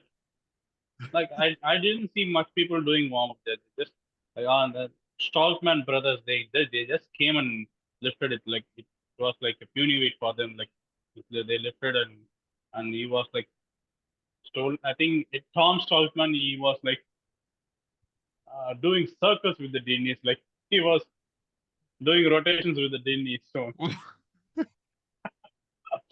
Super strong. Yeah, Nice. I have a question from Nicole Brett for you. the Uh, legend himself. it's kind of a general question, so you can open up freely. So the first one, because we can divide it into questions. First one is, which were your thoughts while being on Dinny Day there in Scotland? Like the place that we see on Instagram posts with the grass is green and the blue skies. Which were your thoughts? To be honest, I was like, this is my like first crowd, like almost like 300, 400 people were there, and it was like a open thing, and I came all the way, so I was very little bit nervous. But Scotland is really a nice country, man. Like, uh, mm, I think uh, one thing that really something I found common in Scotland is like people were like more into like nature centric thing rather than like into heart. Like you can easily say a difference between a Scottish person and an American. Uh, Okay. okay, I'm not saying like when I say Americans, I refer to like people from US. Like people from US, they are more into like the city culture stuff, whereas the people from Scotland are like they are like different. Like the entire place itself, like you can clearly see that the infrastructure and the place itself will tell you that they give more importance to their like environment. Like wherever you go, there is like green lushy thing, and there will be some small house or something in between. Like uh, the entire ecosystem itself is like it doesn't it's not like uh, damaging to the environment. Instead, like it adds up to the environment. That is the thing which I saw in Scotland. And also the moment I saw the place, when like I arrived at the place and I saw that I mean the trailer, then what do you say, the mountains, and it was uh, have you watched this cartoon called Yeah. Heidi, Yes. Heidi, where It's this it, little it's girl is, really it's kind of old for our age, but yeah, I know it. Yeah. yeah, where this little girl will be living in a village where like there will be mountains, there will be like greens and all those things. It was kind of like to me, like it was straight out of a Heidi cartoon for me. Like I have not seen a place like that. And after the Dini days, I went like I was like like I was touring around the city, and Okay. I think Andy Crawford took me to some places where it was like really blowing. Like this is the first time I have seen sea that much. Like I have never seen a blue colored sea. I saw like the land was like green, the sea was like blue, and it was kind of like straight out of cartoon, man. That is the thing which I felt. I have never seen places like that here, but that was like sometimes I assume like the people who post pics of like all this Scottish region Instagram. I thought like it was kind of like photoshopped and all those things, Yeah. but the place is like mind blowing, man. Like you can be there like all day. Also, I think the sun sets there by like 8 p.m. I think so, like 8 p.m. Okay. Uh, like that was kind of like confusing because I'm used to like sun sets here like 6 p.m. like 5:30 6 p.m. the sun set done, but there was like sunlight until like 8 p.m. That is one of the reason I got lost in some places. I was thinking like the time is like okay, it's 3 p.m. Then when you look into phone, it was like 8 p.m. Yeah, that is the thing. But Scotland is one place I will love to like visit again and again. Like uh, you have to be there to understand what I am saying. Such a beautiful place. Yeah, such a beautiful I place. will rewatch our interview when Yeah, I travel there to live the Dines, and we'll see that minute again. Like you have to be there to understand. I will go, and I will yeah, understand because yeah. because I Go. ha- Yeah, because I have never seen a place like that. Neither, yeah, it's like a green, like the grass is green, the ocean is totally blue. Wow, sounds yeah. like a dream. Yeah, exactly, man. Like it was like I can't really like the moment I saw the places like I saw the like blue ocean like Andy Crawford took me to, I think uh he took he took me to the place called Bullers of Buchan. Yeah, yeah. Bullers of Buchan. There were like couple of stones there, like 60. One is like 70 kilos, and another stone is like 110 kilos. And the moment he showed me that place, I just put a.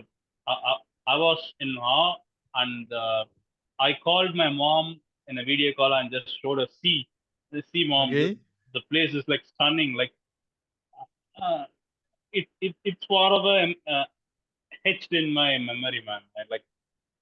Um, like you have to like experience what I'm saying. Like you'll you'll be like, wow, that's the thing. Such a beautiful place. Like the highlands, lowlands, everything is like I don't know how they are like maintaining that place, but such a beautiful place. I can't like I, I'm running out of words to describe it, but you have to experience what I'm saying. Like like it is grass. It like like it's generic thing. It's a grass. It's water. It's cloud and all those things. But you you need to experience what it really means. That's the thing. perfect. And you were telling me that you tried you tried the Dinis like the first time, and the first time you didn't lift them. How was that? Because you told me that the first time you couldn't do it, and then there was a second time. How was that experience? Actually, it was kind of like demoralizing. But then, like Nicole Brett gave me like a pep talk. Hey son, you come all the way from India to just to do it. Now is the moment. Just go and attempt it, man. Just forget first attempt. It was just considered as a warm up. Now this is the thing. You need to do it, man. You will do it. Just go. And he gave me like a pep talk. Like I was like really like the moment I missed the lift, I was like kind of like demoralized and I was in shock. But then Nicole Brett as well as Matt, I will not forget Matt, like Matt Jones. He also came like, don't panic, man, don't panic, and he was they were giving me some pep talk, and I was like, I again got into the zone, then I was able to lift it. Yeah, Man, that sounds really good. I didn't knew that Matt and Nicole they gave you like they were cheering you up to try again. exactly. Actually, when there were like be- before me, I think Roma attempted it, and he was attempting a side by side full land, but I think he dislocated his shoulder, and Oh, like almost like four people failed. Like uh, there was Romak. He attempted a Denise. He dislocated his shoulder. Then there was oh. this next guy.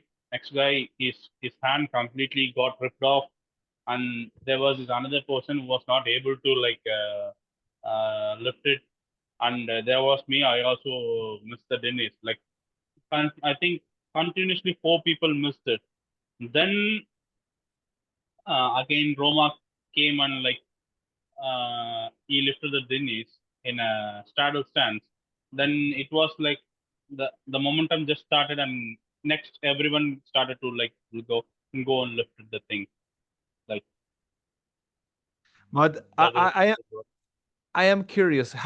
Who determines who goes first, or is there like an order list for the lifts of Uh, that day?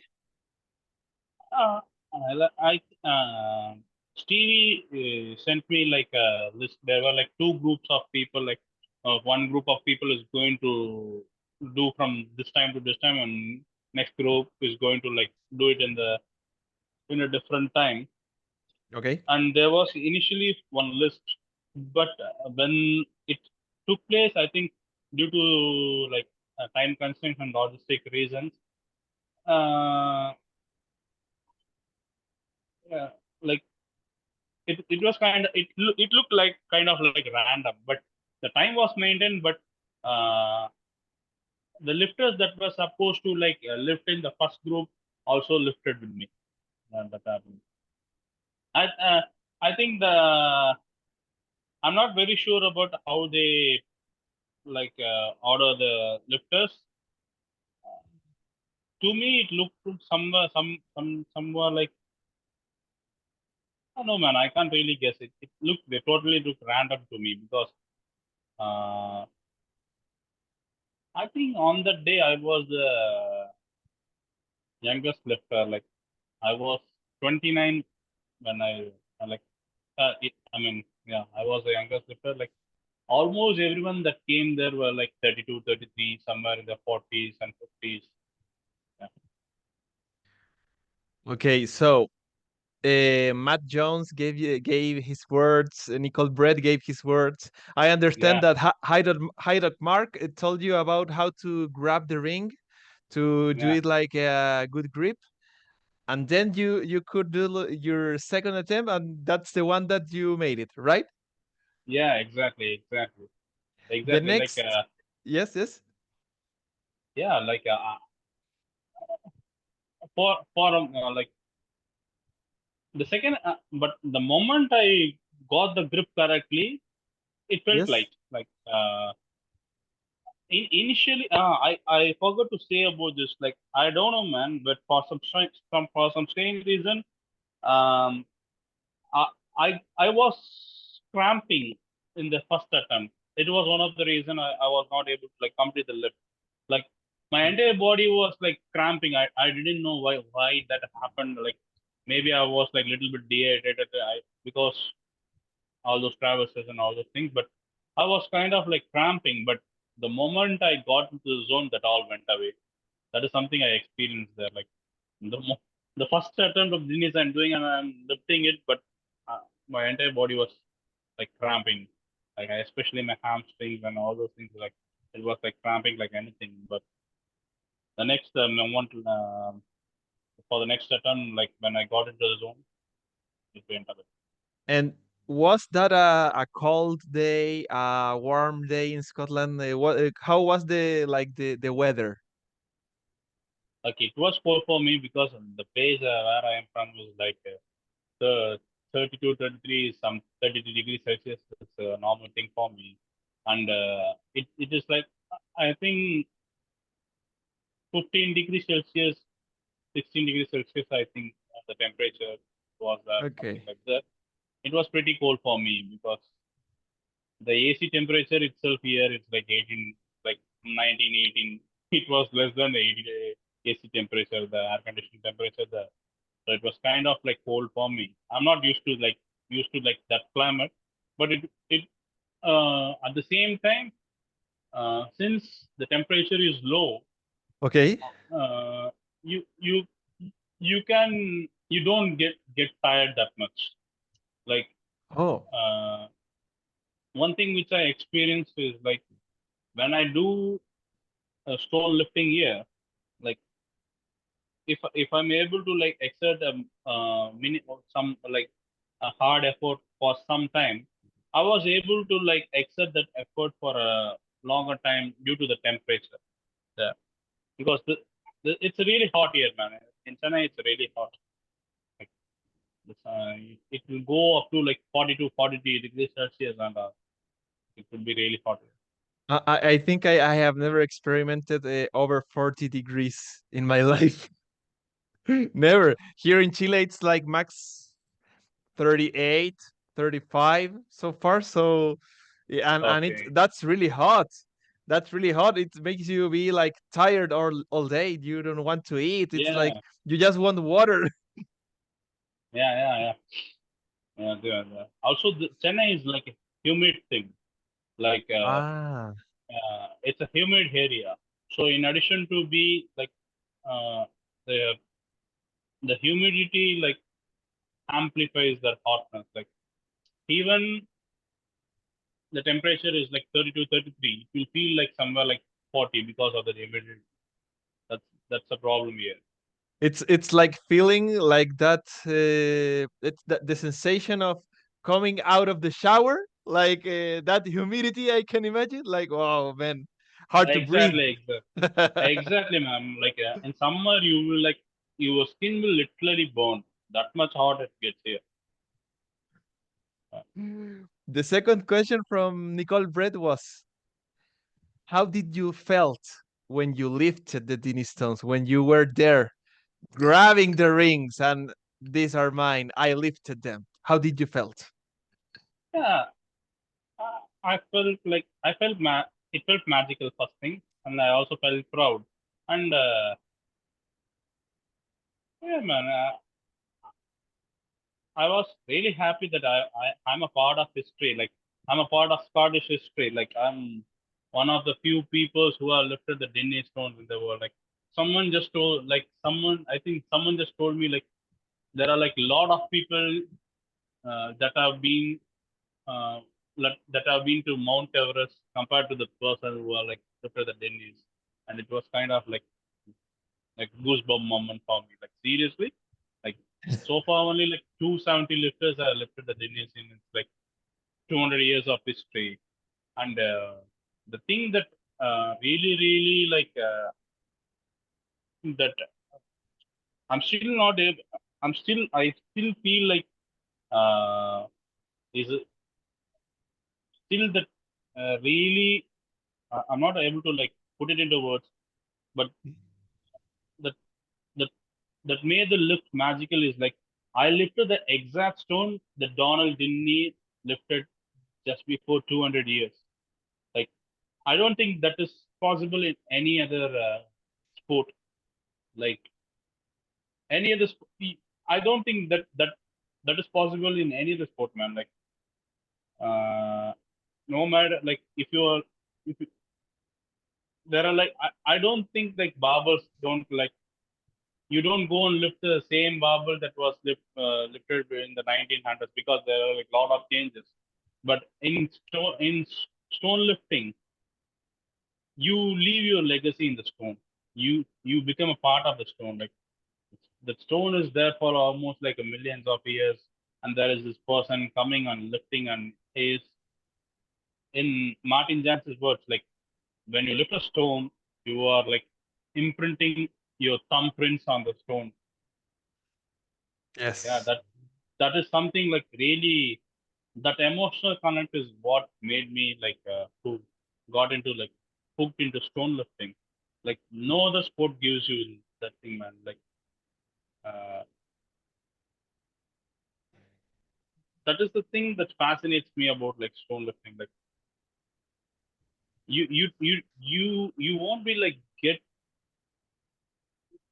can you name some sport where you like they lift the exact implement that was used before like 100 or 200 years? Not that many years, but well, in grippers there used to be a certification, but it lasted like 20 years, and they send you the very same gripper, but nothing that compares to the Dinnie Stones. It came to my mind the Husafel, but I don't know if it's like 200 years old. But yeah, it's unique. It's unique. Yeah, it's There's no other sport that gathers people from all over the globe to lift the very same stones that was like previous to the World War, I guess. It was yeah, really, man, it's yeah, huge. that yeah, that is, yeah, that is kind of surprising. That that is the beauty of stone lifting. You like you leave your legacy in it. Like you can say like I lifted that stone even after like many years have passed. Like I was kind of like surprised that I was the first person from India to lift the stone, Yes. and I'm still not sure. Like I mean, personally, I'm not sure, but like Stevie Shanks confirmed me that you are the first person from India and you are the 254th person from the in the world to lift the Dinnie Stones. Like, uh, like it was kind of like flabbergasting for me. But I'm Yes. planning to like lift it few more times, and I want to like walk with the stones next time. Whoa, that one is hard. Yeah, actually, actually, the I don't remember. Uh, um, I met I met a whole lady there. She told me that her father has walked with the Dinnie Stones. Okay. Uh, is I don't. Her name is Kate, and her father's name is like William Monroe. Monroe is Scottish name. Yeah, like it's a true Scottish name. And she told me like her father was able to walk some 8 9 feet with the Denny stones, and he was like less than like 80 kilos, 75 kilos, something Whoa. like. Like, but I don't know. Like, I was not able to verify the fact, but that gave me the confidence. Like, walking with the Denny is possible. Like no, like people who are like less than like 100 kilos, 100 kilos can also walk with the Dinnies, because I have only seen Lawrence Shawnee do it. But I also found another person like Pete. I don't exact remember like Pete, well, but one person also like Pete. I don't exactly remember his name, but his Instagram handle is like Pete Street Strength, and he has like walked across the potage brick. He has like walked like 5 6 meters, like 5 6 Yeah. feet. Pete said strength. He's Yeah. from Australia. I have seen him, and he used to hold a record, and he has a photo. Here is he with Brian Shaw. That's Pete. Exactly. Yeah. Yes, he's Yeah, super strong. yeah, he's super strong. Yeah. He has walked with the stones. Like I want to attempt. I want at least I just want to like. Yeah, exactly. That's him. Yeah. Yeah. I want to walk with a stone at least for like 5, 6 feet. That's Something huge, that, man. yeah, that is something I want to do. And And also, another thing I learned after only going to Scotland is that hardwellic stone. There is like not that much hardwellic. There is this. There are like. I forgot. I forgot. I show you this. This map was. This is oh, a map of all the stones in Scotland. beautiful. Is Uh, that from Smash and Pass? yeah, it's from Smash and Pass. Oh, Levy, that's beautiful. Levy Bunion gifted me. Uh, I want to lift all the stones that is in this map. Nice. And how many Okay, have you lifted so far? I lifted the Dinnie's. Yes. Um, I lifted the Inver stone. Okay.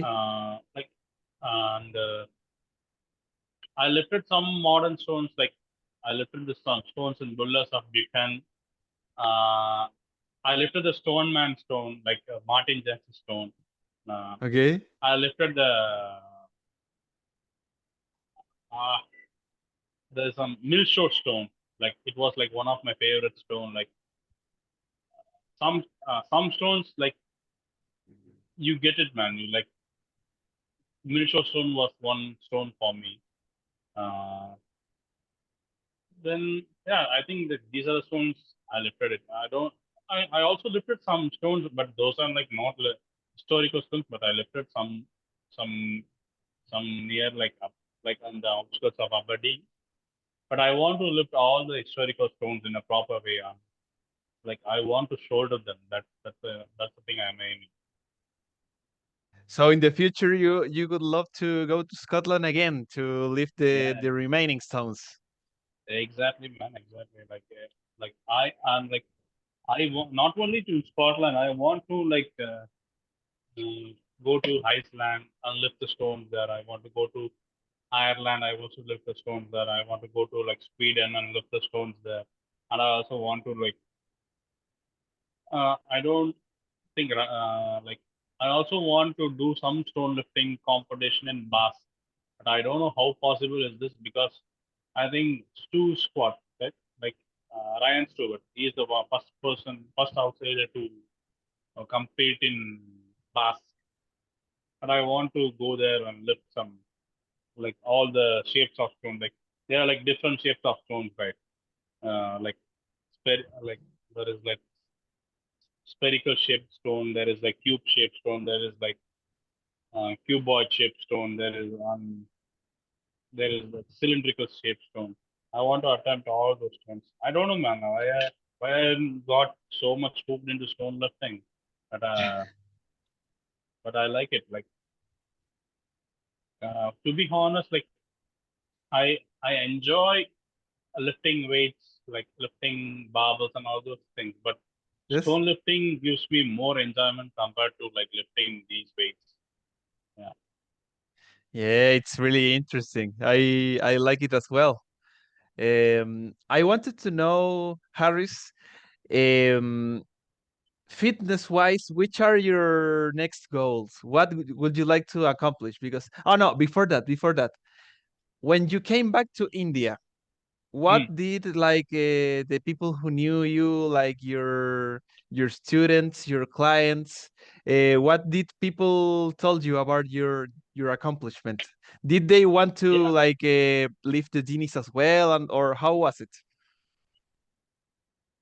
Like everyone congratulated me, but to be honest, like there are like lot of people that are more into powerlifting, but there are like lot of people that is more into like stone lifting. Like uh, as far as I know, like me, Kati, like very few people that are into like serious stone lifting, and others who are like I don't know, like um, it's their opinion, but they are not more into stone lifting. But Okay. I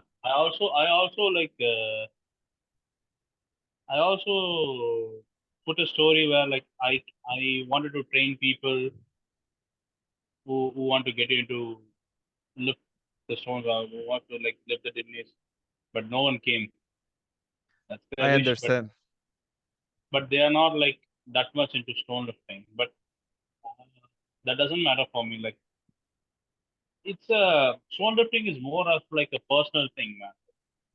You do it for Yeah. yourself. It's not like you do it for others. You do it for yourself. It's more like a spiritual journey. It's a reward on its own. Like you have to like you have to live it. Just like Grizzly says, you have to live it. Yeah, in order to like understand what it's mean to be a stone lifter. I remember that when I started with the ring thing and doing the genie lift, uh, when I went to the gym, they were all like looking at me like, "What the fuck? What's this?" And they were never like interested. And after the pandemic here in Chile, they were like super into powerlifting, super into the gym, super into doing things. And when they saw the Dini rings and Dini lift on social media, everyone was interested and everyone was writing to me like, "Hey, how do you do it? Where do you get the rings? I want to do it as well." So I think it will be a matter of time before they Yeah, ask you actually, how to do it. They will like exactly, exactly. maybe that we need like an influencer like to go there and do Yeah, it, and it's like, oh, Dini lift, and they will click like, there's a guy in my country that has gone there and has been into Scotland and lifted the Guinness. I will reach him, and there you can be like, yeah, hey, exactly, come to train with me, and that will happen in the future. I am pretty sure because exactly, it's exactly, um man. But it's a a it's a lot, magical lift. yeah, lot of people like are like not in my like not in my locality, but in like in Instagram, some people like a lot of people DM me about what is the process of getting into the knees and all those things. Like to be honest, like I'm kind of like low profile here. Like I don't like. Uh, I think only in the past couple of months I'm like working out outdoors, but none of the persons in my street, like in my, I mean, I in my street don't know like I lifted the Disney's or like they don't even know I lift things because Okay, I don't look like I lift things. That's the problem. Like I look big, but they think like I don't lift weights. But when I tell them like I lifted like these things that they like seriously, oh how much it weighs, like where is it, and they ask me, and like but I got a lot of recognition from traditional sport people here. Like uh, there are like a lot of traditional sports like Jallikattu, and there is also stone lifting in here in like in India. But it's a kind of like they will call like Ilavatakallu. That mostly it's like a round stones, like where you lift the stone and shoulder it and you put it on the back. Like there used to be like culture of a physical culture where if you have to marry, you have to like I forgot to say the story to you. Like the first time I came to know about stone lifting was 2020 uh, in Madurai. Like I was working in a project there when we went to this place called like Alanganallur, like Alanganallur, yeah, and there uh, and for lunch we had to like go to this nearby place like Nalaganallur, and there was this famous mess called Lucky Mess where that is a place where we are like supposed to eat lunch. So after eating the lunch, like the driver took a took us into the inside the village, and he showed some stones, and also he showed some bulls. Like those are like Jallikattu is famous. Like it's a bull taming sport where people literally tame bulls. Right? That is very very like famous in Tamil Nadu, and like Kangayan Kala is very famous here. There is a type breed of bulls called Kangayan. Like Okay. Kangen bulls are very famous here. Like, so he showed me like this is the Kangen bull, and it's a massive bull, man. Like people try to like tame it every year. Like that's a big sport here. That's big traditional sport here. And also he showed me like there are like stones like small stones there like it was like 80-90 kilos I think so. And he told me like in the it still it exists today also, but in those days like if you are to like get married, either you have to like lift a stone or you have to like tame a bull. So the stone sounds easier, right? Yeah, yeah, exactly. You either have to like lift a stone or you have to like tame a bull. Yeah, and I was able to like lift that stone like on that day. Like I mean I'm not. That's a that's a that's a village side, but I am brought up in city, and I have never been to the village side. And I was kind of like the moment I heard this like dialect, if you want to get like if someone wants to get married, either they have to lift the stone or they have to like tame the bull. And I was like, what, seriously? And I was not. I didn't like I didn't realize the depth about stone lifting back then. Then Yeah. after like learning about like I said like there was some stone in my gym, and it was there for almost like 6 months, and I lifted it. That's how I got into like hooked into stone lifting. So this is one like pre uh, prologue that happened before. I forgot to say that. Yeah, that is my first experience of like stone lifting. Uh, Perfect. That man, I can't imagine what it takes to tame a bull if you take that away. Because yeah, imagine a guy that has no faith in on himself to lift a 90-kilogram stone. Well, I have to tame a bull. How do I do it? It's like crazy for me. yeah, some people do it here, man.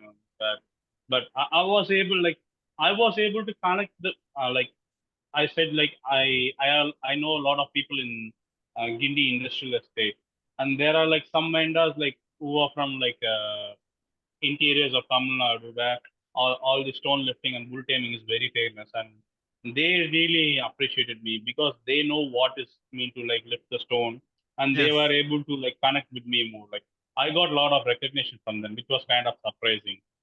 Like and they were like, "Oh, you are from the city," and like they were like, "Oh, you got into stone lifting? That's cool, man. I didn't know people. No, I thought not a lot of people from city will go for this sport and all those things." Yeah, which was kind of like surprising for me. Perfect. So now, fitness wise, in 2024, what would you like to accomplish since Yeah, you already lifted the Dinnie Stones? I remember that you were developing some products yeah. in a shop. What are you up to this year, Harris? Uh, I want to I want to develop. Personally, I want to fabricate a yoke for me because I like yoke walks. Uh, I like yoke walks. I want to fabricate a yoke, and I want to what is it? I want to start my own barbell brand because uh,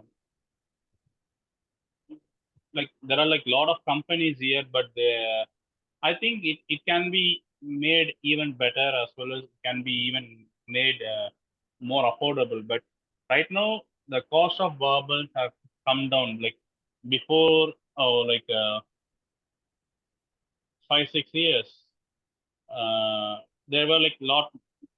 I'm speaking in terms of India. Like Okay. there are like not much of barbell brands in India. Like if you have to buy a barbell brand, either you have to like go for a very local barbell or you have to buy something like a Elico Rogue, which will cost you a fortune. I can imagine. Yeah, Uh, it costs a yeah, fortune to bring one of those to Chile as well. yeah. Also, there were like no specialty bars here. Like Mm. there were like no SSB, there were like no spider bar, there were like no camber bar or something like those things were not available. Like, but even yeah, in my initial days of lifting, I thought like specialty bars were not needed. But as I started to train more and more diverse set of populations, and I also started to like train more and more aged people, I started to realize the importance of specialty bars. Like like all these are different tools that are like there to solve a problem. So I want to like start something like Elite FPS where they like make many specialty bars. I want to start some brand like here, and like I'm working on it. That is something I want to personally do. And fitness wise, I want to like right now like uh, I have been undergoing some mental issue. I have I mean let me be open about it. Like uh, I have been facing some clinical depression. It is one of the reason I started to like get into training, and like I have been having it for a really long time. I didn't know it, but recently I was diagnosed with it. So for the past 2 months, I was not able to train consistently, so I like gained a lot of weight. Like right now, I'm like walking somewhere like 107, 108. So I want to cut back down to like sub 100 kilos, and also I want to build my relative strength more. So I want to like for some personal goals I'm working on is like I want to hit a 100 kilo the monster dumbbell press. This is Wow. something like I find very cool, and I also want to shoulder a 150 kilo stone, like any macro stone or something. And That's something which is your best stone to shoulder so far? Which is your PR on stone to shoulder? like I have never attempted a stone to shoulder, but I have done like I think the ones that uh, I attempted to shoulder the Milchore stone, but it was I didn't still understand the mechanics of shouldering, and I'm not used to it. I think, but I have shouldered something like it's not a proper natural stone. It's like some granite stones that is used on the for fencing and all those things. I think that weighs somewhere like 110 kilos, 115 kilos. I have shouldered that Nice. thing. Like yeah, 115 is something, and I have shouldered like sandbags of 100 kilos, like many times and all those things.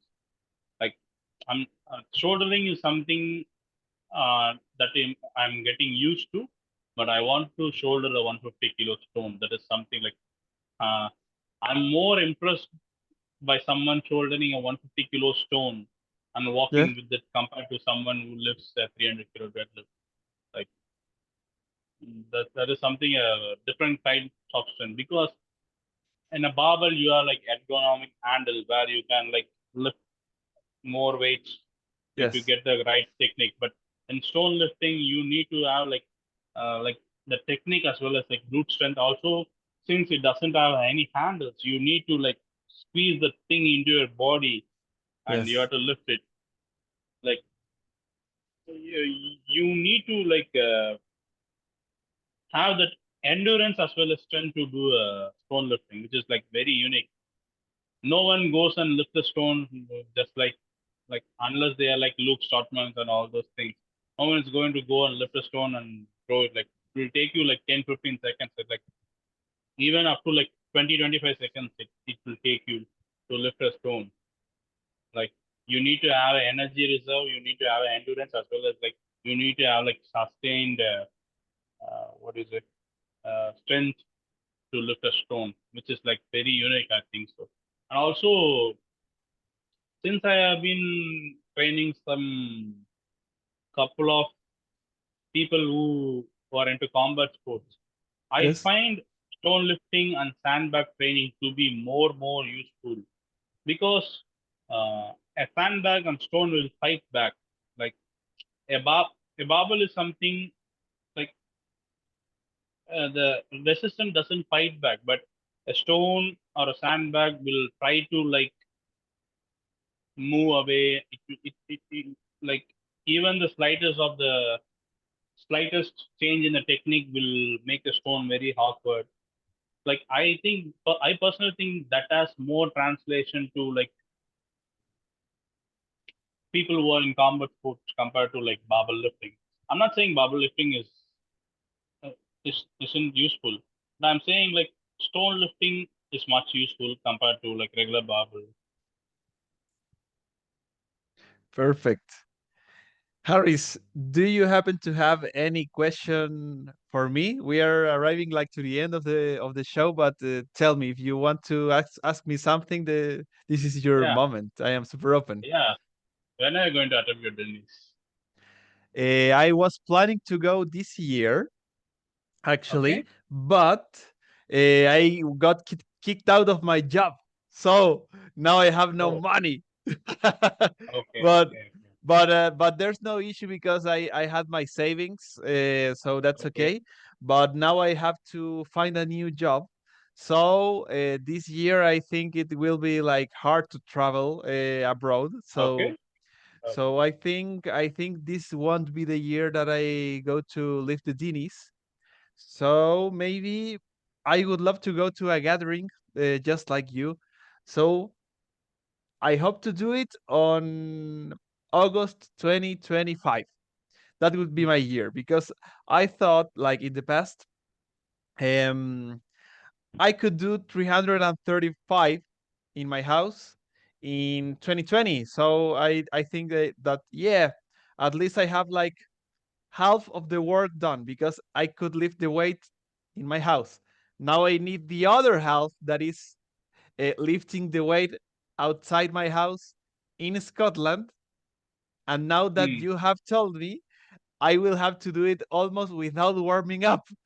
So Yeah, yeah.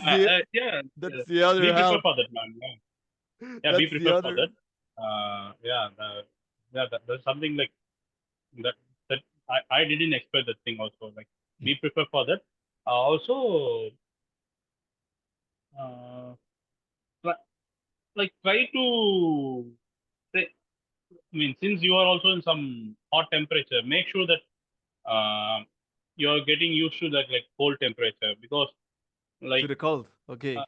yeah, because it is one of the reason I also got some cramping. I think so. That's my personal opinion, but like plan for that thing and also plan try to have a handler by your side, someone to support you. That's very important, man. Because when you are competing you can't think much outside competing competition, like doing the thing. So it's better if you have someone like take care of other things for you. That thing. So you're planning to do a stone too? Actually, I am not like into stone lifting these days because, well, in my house, and I mean in my parents' house, I used to have many stones. I had one of 70 kilos, one of 110 kilos, and those were like for doing stone lifting, like to the lap, then to the chest, and then to the shoulder. Cool, man.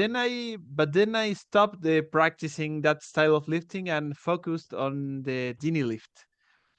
Okay. So I didn't have like any practice of that like recently. But if I go to Scotland to lift the Dinis, the second thing I'd love to do is to lift the the nickel stones. I Yeah, know that's that cool, man. that Yeah. I know that Nicole Brett has a couple of stones that are heavier than the Dinis, and I'd love to enter to that list as well, because Yeah. I think the bigger they are like 202 kilograms and 156, something like Yeah. that. So in 2022, I was able to lift with the monkey grip like this. I could lift Yeah. 345 kilograms. And I was like, oh, yeah, if I go to the 360 or 370 kilograms, I would be able to lift the other nickel stones. So that would be like my second goal going to Scotland. And I think I would be able to lift some of the around 100 kilograms historical stones. I don't remember the names, but I will go to for a couple of them, I think. But it's not like a goal. In example, you want to lift all of them.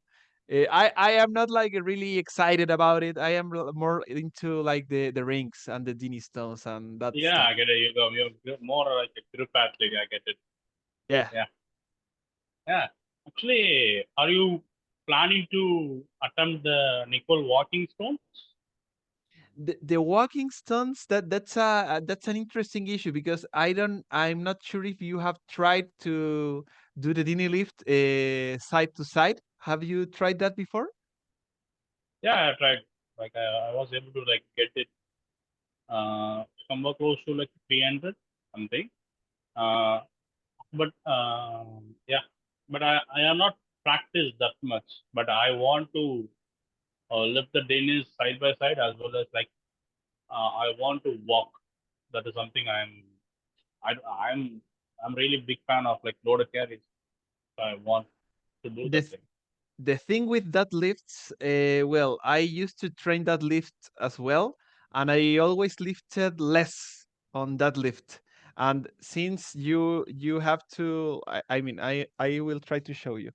In example with the Dinis, you can be like straight, so to speak, Yeah, and you can imagine that I am in the staggered position. You can be yeah, like you can be like this and live like this in theory. yeah, You yeah, can turn around a little. You understand because you have done yeah, it. yeah, But with the side by side, you will be like this in one yeah. moment of the lift, and doing that movement, that's the only time when I experienced like a lower back pain, and that's why I Oh, lifted okay, okay, okay. less. I lifted less on that lift. I think my personal best with the side by side was like 280 kilograms, and then I Okay. always have like a one side of my lower back in pain, and I was like, oh, I am not going to do so much of this lift right now because I am not prepared. And I think that this is like a theory of mine. Maybe it's a better strategy to develop the hand strength for the side by side using symmetrical heights, like to Hmm. build the strength and reach the 330 kilograms, and then go to a In specific and try the asymmetrical lift once your hands are like used to it, because I think it's dangerous to get used to lift like this and compared to like getting stronger hands and then being able to get up like symmetrical, yeah. independent of the heights of the rings. So Okay. walking is something that I see like more distant, but that's something that I tried in the past and that I like to do, because walking with rings is much harder than doing, in example, a farmer's walk, that it's Yeah. symmetrical implement, but it's super challenging to like stabilize everything like this. I really like it, but it's not like a goal for the short term in my case. Yeah. Okay. Okay. But I'm also planning to do like I know like it will take me like couple of years to before I get my like walking with the Dinnies. But I think a Nicole Stones is like a or a prerequisite. Like it gives you an opportunity like prepare for the lifts in order to like walk with the Dennis. That is something.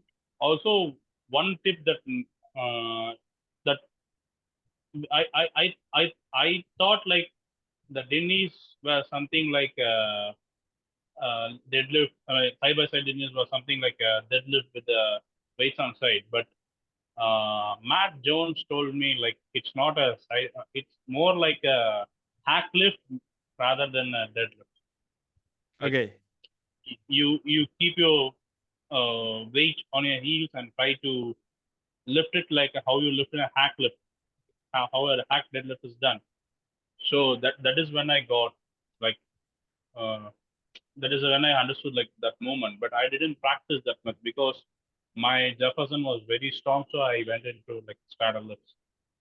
But I definitely want to attempt like the side by side. Like, hey, Dark Mark is like, yeah, The lifted king. somewhere like, yeah, king is the king of the Dinnies. Like, he has hold it like 45 seconds and he has like walked with the Dinnies, and I think he has lifted side by side lift up to like 400 kilos. I think I don't exactly remember. Like he Yeah, has I think lifted like so. somewhere close to like he is very strong man. Like no one will say he's like in his he's like 48, 49. They are told like he's very strong. Like very strong person. Like one of the strongest natural lifters I have ever seen.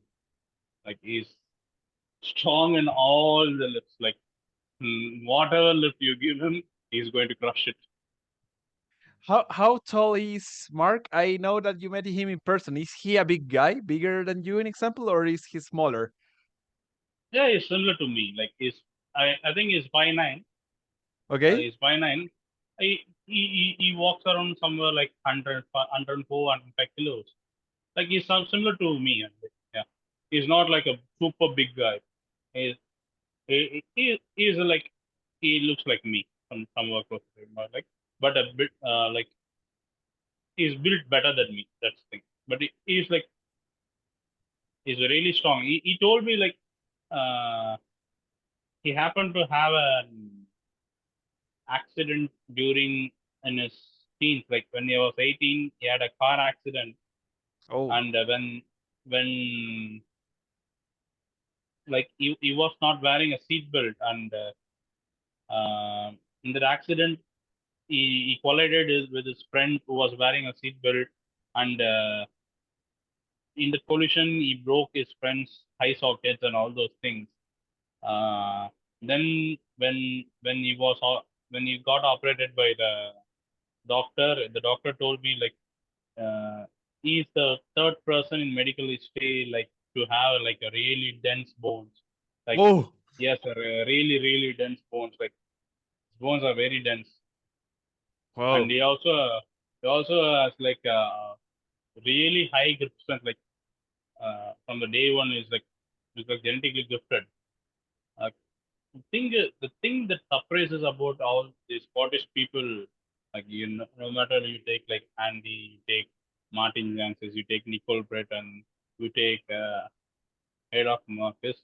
These people are not like a dedicated lifters. They see this from a working man's approach. Like they don't take special diets for it, or they don't take like how this powerlifting people do. Like Hmm. you on day one you do this, on day two you do this, day three you do this. You need to like be in so and so shape to do this. You need to like eat so and so diet to do this. They don't do all those things, but they are like freaking strong. These people. That is something I really observe with all Scottish people. Like almost like the Scottish culture itself, like it itself breeds a lot of strong people. That is something I observed. Like Perfect. yeah, stones any day, man. So, Harris, last words belong to you. Which Okay. message would you like to share with the audience to finish with this lovely interview? Yeah. Uh, so like be open in your training, man. Like don't be restricted to only squat, bench, and deadlift. Like just be open and try all the lifts. Like try to explore into like there is like whole world of lifting other than S3D. Like if I have not started to do odd lifts, I will not like this discover Dennis and I will not like discover stone lifting. Okay, so like be open, like don't be restricted to like only the so-called competition lifts. Like try everything. Like have a broader base, and if you are like someone, the people watching this podcast, if you are like kids, like make sure that you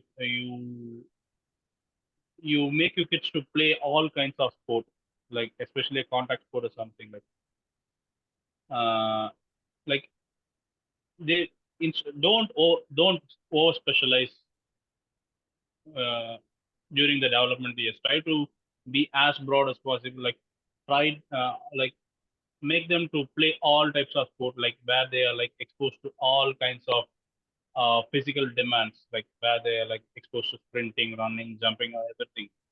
That builds base for everything. Like it teaches them like good movement proficiency, also as well as it builds them the base, and it it goes far beyond sports. Like uh, it it like you're doing a favor by making your kids to be physically more active. So make them like do all kinds of different things. That's it. Also, like I am a example. Like I I I am a I suffer like with low back pain and sciatica for almost like 10 years. I felt like I won't be like able to lift anything, and I thought like that's it. I'm not able to train again or something like that. But those are all bullshit. Don't like your body is very resilient. You can adapt and you can become stronger. And so there is always hope. So don't lose hope if you happen to have some chronic back pain or sciatica. And all that. Things heal, everything heals, and you will become stronger. So don't worry. That's it. Perfect. My friend, I want to thank you for your time. It was a really good chat with you. I really enjoyed it, and you left me really motivated to go to live the Dinnies, go and know Yeah, Scotland and know the guys because they sound like really nice people, and that's it. And exactly, man. for all the audience, get your motivation. I hope you guys enjoyed this episode as much as we did making it for you. And see you guys soon in the next episode of Gripsport Latino.